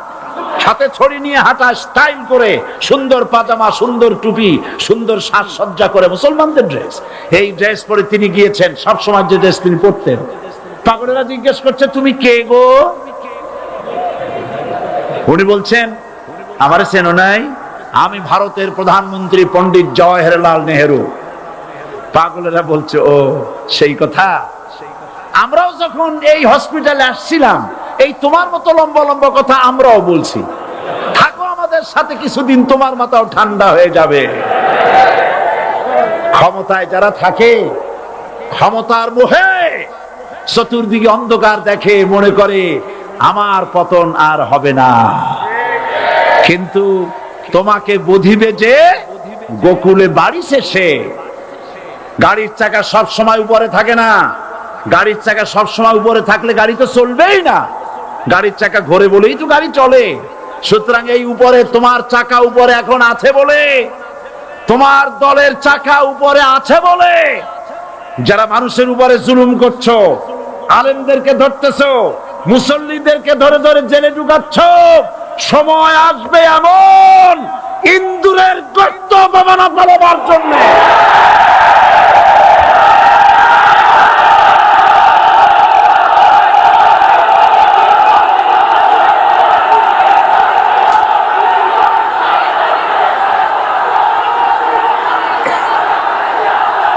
আবু জাহেলের গোষ্ঠী, আবু জাহেলের গোষ্ঠী মনে করেছে সোজা আঙ্গুলে ঘি যখন উঠলো না, আঙ্গুল বাঁকা করতে হবে। শুরু হয়ে গেল অত্যাচার। শুরু হয়েছে না? হযরত সুমাইয়া রাদিয়াল্লাহু তাআলা আনহা কি নির্মম ভাবে, নিষ্ঠুর ভাবে তাকে শহীদ করা হলো। খাব্বাব, খুবাইব, হযরত খাব্বাব রাদিয়াল্লাহু তাআলা আনহুকে দেখে হযরত ওমর একদিন বলছিলেন, খাব্বাব তোমার পিঠে এত গর্ত কেন? এত গর্তওয়ালা পিঠ আর এত চিকুন কোমর আমি তো জীবনেও দেখিনি। হযরত খাব্বাব বলেছেন, ওমর জানো না, ইসলাম কবুল করার অপরাধে, কালেমা পড়ার অপরাধে কাফির বেঈমানেরা আমাকে মারধর করেছে। যখন আমি তাদের মারে কালেমা ছাড়ি নাই, তখন আগুন জ্বালায়া আগুনের আংটার উপরে, আংটা আগুনের উপরে আমাকে চিৎ করে শোয়ায়া, আমি যেন নড়াচড়া করতে না পারি সেজন্য আমার বুকের উপরে পাথর চাপা দিয়া রেখেছে। আগুনে গোশত পুড়ে পুড়ে আগুন ভিতরে ঢুকেছে, গায়ের রক্ত আর চর্বি গলে গলে পড়ে আগুনগুলো নিভেছে। ওই পিঠে যে গর্ত হয়েছে আজও পর্যন্ত সেই গর্ত মিটে যায় নাই। হযরত খাব্বাব রাদিয়াল্লাহু তাআলা আনহু বলছেন, বুখারী শরীফে হাদিসে ভাবে এসেছে, ওয়ান খাব্বাব বিন আরিত রাদিয়াল্লাহু তাআলা আনহু আন্নাহু قال শাকাউনা ইলা রাসূলিল্লাহি সাল্লাল্লাহু আলাইহি ওয়াসাল্লাম ওয়া হুয়া মুতাওয়াসসাদুন বুরদাতুন লাহু ফি জিল্লিল কাবা। আমি গেলাম রাসূলুল্লাহর কাছে, যে দেখি হুজুর বাইতুল্লাহ শরীফের ছায়ায় আরাম ফরমাচ্ছেন। আমি কাছে গিয়ে বললাম, আলা তাস্তানসিরু লানা আলা তাদউ লানা ইয়া রাসূলুল্লাহ। হে রাসূল, আপনি কি আমাদের জন্য দোয়া করবেন না? আপনি কি আমাদের জন্য আল্লাহর কাছে সাহায্য প্রার্থনা করবেন না? মার খেয়ে খেয়ে তো শেষ হয়ে গেলাম। শুনতেছেন আপনারা? আল্লাহর নবী উঠে বসলেন, বললেন, খাব্বাব শোনো, তোমাদের আগে যারা এই পৃথিবীতে এসেছিলেন দ্বীনের দাওয়াত দেওয়ার জন্য, সমকালীন রাষ্ট্র শক্তি তাদেরকে ধরতো, ফায়ুখাজুর রাজুলু ফায়ুহফারু লাহু ফিল আরদ, তার জন্য তারে ধরে নিয়া মাটির মধ্যে গর্ত করত, ফায়ুজালু ফিহা, এরপরে সেই গর্তের ভিতরে তাকে কোমর পর্যন্ত গেড়ে দিত। সুম্মা ইউতা বিল মানশার, এরপরে করাত আনা হতো, ফায়ুদাউ আলা রাসিহি, এরপরে করাতটা মাথার উপরে রাখা হতো, ফায়ুজালু নিসফাইন, এরপরে করাত দিয়া চিরে চিরে জীবিত মানুষটাকে দ্বিখণ্ডিত করে ফেলে দিত। মা ইয়াসুদ্দুহু যালিকা আন দীনি, এত কষ্ট দেওয়ার পরেও, এত জুলুম করার পরেও দ্বীনের দায়ীদেরকে এক চুল পরিমাণ আল্লাহর রাস্তা থেকে তারা সরাই দিতে পারে নাই। ওয়াল্লাহি, ও খাব্বাব, আমি আমার আল্লাহর নামে কসম করি। ও মুসলমান, কে কসম করতেছে? আল্লাহ রাসূল। আমি আমার আল্লাহর নামে কসম করি, ওয়াল্লাহি লা ইউতাম্মান্নাল্লাহু হাযাল আমর হাত্তা ইয়াসির রাকিবু মিন সানা ইলা হাযরামাউত। সেদিন বেশি দূরে নয়, ইয়েমেনের রাজধানী সানা থেকে শুরু করে সৌদি আরবের হাযরামাউত পর্যন্ত হাজার হাজার মাইল, এই দীর্ঘ পথে যুবতী নারী তার সৌন্দর্যের পশ্চা নিয়া, আর ধনাঢ্য ব্যক্তিরা, সওদাগরেরা তাদের টাকা পয়সা নিয়া একাকিনী অথবা দলবদ্ধ ভাবে মানুষেরা যাতায়াত করবে। লা ইয়াখাফু ইল্লাল্লাহ, মানুষের মনের মধ্যে কোনো ভয় থাকবে না। এমন একটা সময় আসবে, ওয়ালাকিন্নাকুম তাস্তাজিলুন, অথচ তোমরা বড্ড তাড়াহুড়ো করছো। তাড়াহুড়ো করো না, অপেক্ষা করো, ধৈর্য ধরো, মার খাও, জেলে যাও, শহীদ হও, আল্লাহর রাজ কায়েম হবেই হবে।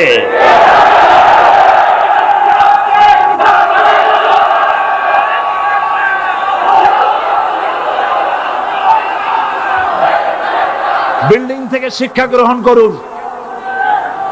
বিল্ডিং, ইমারত, দালান থেকে শিক্ষা গ্রহণ করুন। এই যেটা দালান আছে না পাশে, দেখতে পাচ্ছেন? এই দালান কি দিয়ে তৈরি করা হয়েছে বলেন? ইট। সমস্ত ইটেরা যদি ধর্মঘট করত, আমরা কেউ মাটির তলায় যাব না, কেউ আমরা আগুনে পুড়ে ঝামা হব না, পিক হব না, কেউ আমরা টুকরা টুকরা হব না, সবাই থাকবো উপরে উপরে, তাহলে কি দালান হইতো নাকি? এই বিল্ডিং নির্মাণ করতে গিয়া ইটের যে স্যাক্রিফাইস, হাজার হাজার ইটকে পিক হতে হয়েছে, পুড়ে যেতে হয়েছে, খোয়া হতে হয়েছে, ভেঙে টুকরা টুকরা হয়ে 50 ফিট মাটির নিচে যেতে হয়েছে। তারপরে ইমারত গঠন হয়েছে, সুন্দর দালান তৈরি হয়েছে। যারা ইসলামী শাসন চান, আল্লাহর দ্বীনকে বিজয়ী দেখতে চান, তাদেরকে অসংখ্য মানুষকে পোড়াইটের মতো জেলখানায় পুড়ে পুড়ে মরতে হবে। অসংখ্য মানুষকে ফাঁসির কাস্টে ঝুলতে হবে, গায়ের রক্ত দিতে হবে, শহীদ হতে হবে, তারপরে ইসলামের ইমারতটা কায়েম হয়ে যাবে। শায়ের, কবি কি সুন্দর করে বলছেন, কবি সুন্দর করে বলছেন, ये शहादत गाहे उल्फत में कदम रखना, ये शहादत गाहे उल्फत में कदम रखना, लोग समझते हैं आसा है मुसलमान होना। মানুষেরা মনে করে মুসলমান হওয়া খুব সহজ জিনিস। না, মুসলমান হওয়ার অর্থ হলো শাহাদাতের ঈদগাহে শামিল হয়ে যাওয়া।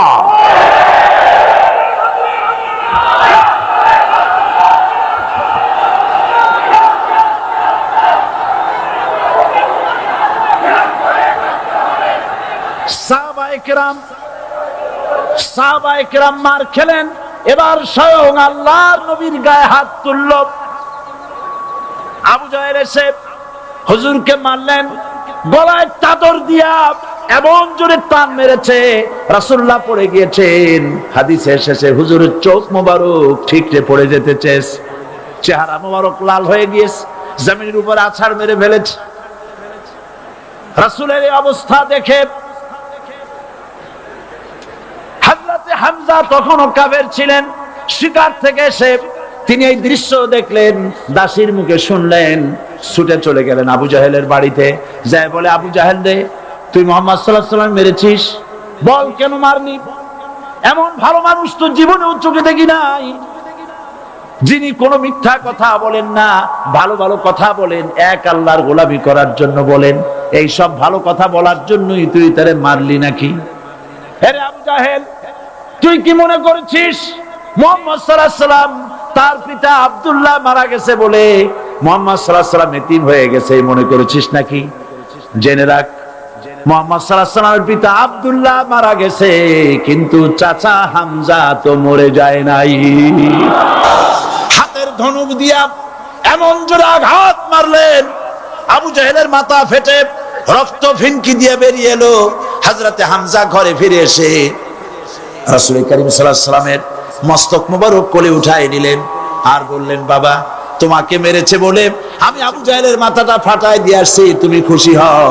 হুজুর বলছেন, চাচা কার মাথা ফাটাইছো এইটা বলে আমারে খুশি করতে পারবা না। হযরতে হামজা বলেন, তুমি কি হলে খুশি হবে?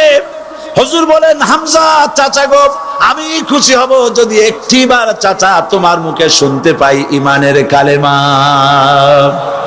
হযরতে হামজা বলেন, মুহাম্মদ সাল্লাল্লাহু আলাইহি ওয়াসাল্লাম, আমি বুঝতে পেরেছি তুমি কোনো সাধারণ মানুষ নও। সাধারণ মানুষ হলে পরে তুমি প্রতিশোধে বিশ্বাসী হতে, খুশি হতে। প্রতিশোধে বিশ্বাসী হও নাই, তুমি অবশ্যই আল্লাহর নবী, কোনো সন্দেহ আমার নাই। তুমি সাক্ষী থাকো, আমি পড়ে নিলাম, লা ইলাহা ইল্লাল্লাহু মুহাম্মাদুর রাসূলুল্লাহ। জোরে পড়ে, লা ইলাহা ইল্লাল্লাহু মুহাম্মাদুর রাসূলুল্লাহ। ঘাবড়াবার কারণ নাই। এর অর্থ এই নাই যে আপনারা কালেমার দাওয়াত দিবেন আর রাষ্ট্রশক্তি আপনারে পিটাইতেই থাকবে, আপনার কোনদিন আপনার সুদিন ফিরে আসবে না। বিষয়টা কি এমন না? আমার আল্লাহর ওয়াদা শুনুন, ওয়ালা তাহিনু ওয়ালা তাহজানু ওয়া আনতুমুল আলাউনা ইন কুনতুম মুমিনিন। মুমিন যদি হও আমি তোমাদেরকে বিজয় দান করব। সুবহানাল্লাহ বলেন। আজ যদি আমাদের উপরে বিপদ এসে থাকে তাহলে তার একমাত্র কারণ পূর্ণাঙ্গ ঈমানের অভাব আমাদের মধ্যে রয়েছে, ঠিক কিনা? আজ পৃথিবীতে সব থেকে মার খায় কারা? চিল্লায় বলো। আলজেরিয়ায় কারা? বসনিয়ায় কারা? চেচনিয়ায় কারা? প্যালেস্টাইনে কারা? আহা, প্যালেস্টাইনের মুসলমানদেরকে মাইরে মেরে শেষ করে দিল। দেখছেন ছবিতে না? দেখেন না? প্যালেস্টাইনের মুসলমানদেরকে যখন মারা হচ্ছে, বাংলাদেশের প্রধানমন্ত্রী তখন আমেরিকায় ক্লিনটনের সঙ্গে কথা বলতেছেন। তিনি ক্লিনটনের কাছে তার পিতৃ হত্যার জন্য দায়ী সাজাপ্রাপ্ত 3 জন ব্যক্তিকে ফেরত চাচ্ছিলেন। আমার দৃষ্টিতে এটা কোনো অপরাধ নয়। সন্তান তার পিতার প্রতি আকর্ষণ থাকবে, আমার আপত্তি সেখানে। আপনি প্রধানমন্ত্রী, শুধু শেখ পরিবারের প্রধানমন্ত্রী নন, শুধু আওয়ামী লীগের প্রধানমন্ত্রী হওয়া উচিত নয় আপনার। আপনি পৃথিবীর দ্বিতীয় বৃহত্তম বাংলাদেশের 12 কোটি মুসলমানের প্রধানমন্ত্রী। পিতৃ হত্যার আসামি ফেরত চাইলেন, কিন্তু বিল ক্লিনটনের আশ্রয় প্রশ্রয় লালিত পৃথিবীর অসভ্য জাতি সন্ত্রাসী ইহুদিরা প্যালেস্টাইনের মুসলমানদেরকে পাখির মতো গুলি করে হত্যা করছে। আপনি কেন জবাব চাইলেন না?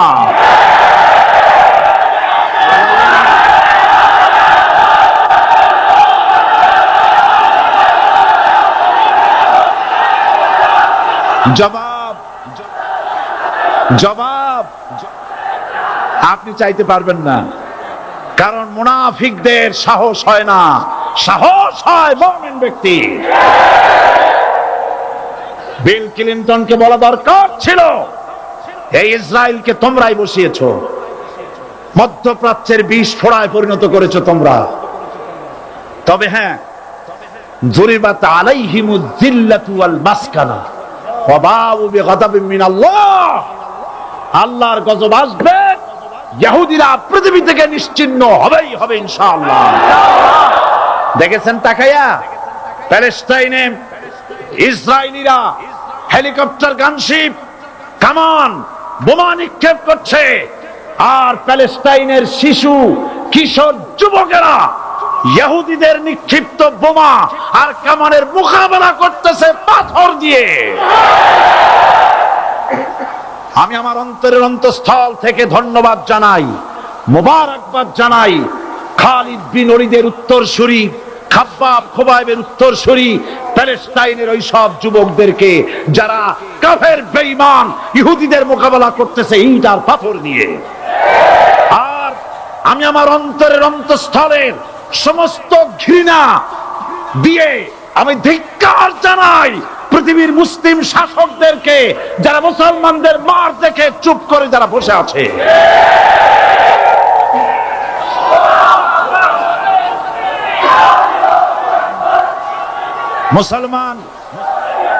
মুসলমান যদি মুসলমানের মতো হয় 10 জন যথেষ্ট। কয়জন যথেষ্ট?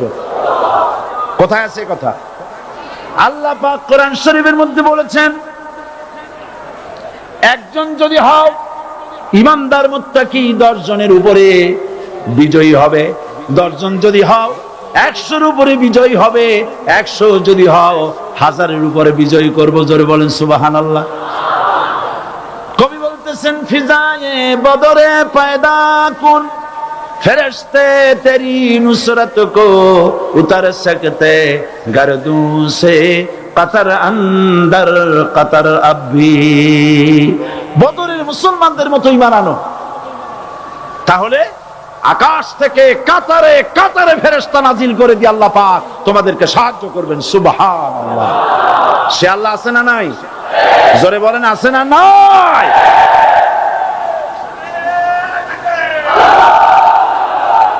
সেই আল্লাহ রাব্বুল আলামিন কোরআনে কারীমের ভিতরে আয়াতুল কুরসির মধ্যে বলে দিয়েছেন, আল্লাহু লা ইলাহা ইল্লা হুয়াল হাইয়ুল কাইয়্যুম। প্রাণ খুলে সবাই পড়েন, বসা মানুষ দাঁড়ানো মানুষ। আল্লাহু লা ইলাহা ইল্লা হুয়াল হাইয়ুল কাইয়্যুম।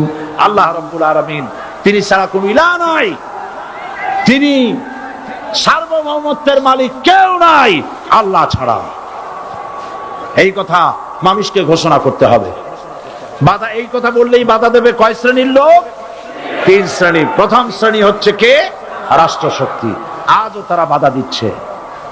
আল্লাহর আইন দিয়ে দেশ চালাও, তারা তাদের মন মর্জি মোতাবেক আইন দিয়ে দেশ চালাবে। আল্লাহ পাক বলছেন, আলা আলাহুল খালকু ওয়াল আমরু। সৃষ্টি যার, আইন চলবে তা।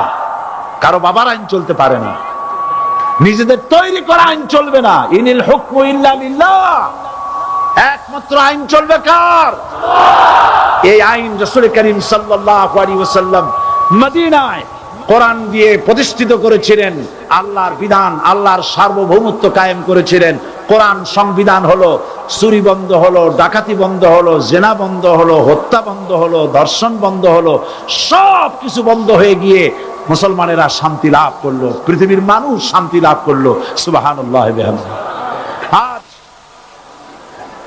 মুসলমানেরা শত্রু চেনে না, বন্ধু চেনে না। বন্ধুকে বানায়েছে শত্রু, শত্রুকে বানায়েছে বন্ধু। কে বন্ধু কে শত্রু চিনাই দিবেন কে? আল্লাহ। বলেন কে দিবেন? আল্লাহ রাব্বুল আলামিন কোরআনে কারীমের মধ্যে পরিষ্কার করে বলেছেন, লাতাজিদান্না শাদ্দান নাসি আদাওয়াতান লিল্লাযীনা আমানুল ইয়াহুদা ওয়াল্লাযীনা আশরাকু। আল্লাহ পাক বলছেন, হে রাসূল, মানুষের ভিতরে 2টা শ্রেণী মুমিনদের জন্য সবথেকে জঘন্য দুশমন। কয়টা শ্রেণী? 2টা। একটা হলো ইহুদ, আর একটা হলো মুশরিক। একটা হলো ইহুদি, আর একটা হলো মুশরিক। এটা হলো তোমাদের দুশমন। আর আজ আমাদের দেশে, পৃথিবীর বিভিন্ন দেশে মুসলমানেরা মুশরিকদের সঙ্গে সম্প্রীতি বাড়াচ্ছে, মুসলমানদের সাথে শত্রুতা বাড়াচ্ছে। আজ আমার দেশে পূজা পার্বণে বাধা নাই। পূজা পার্বণে বাধা আছে? পূজা পার্বণে বাধা নাই। বাধা কোথায়? কোরআন শরীফের তাফসীর মাহফিলে। কোরআনের তাফসীরের মাহফিলে বাধা দেওয়া হচ্ছে। গান বাজনায় 144 ধারা নাই।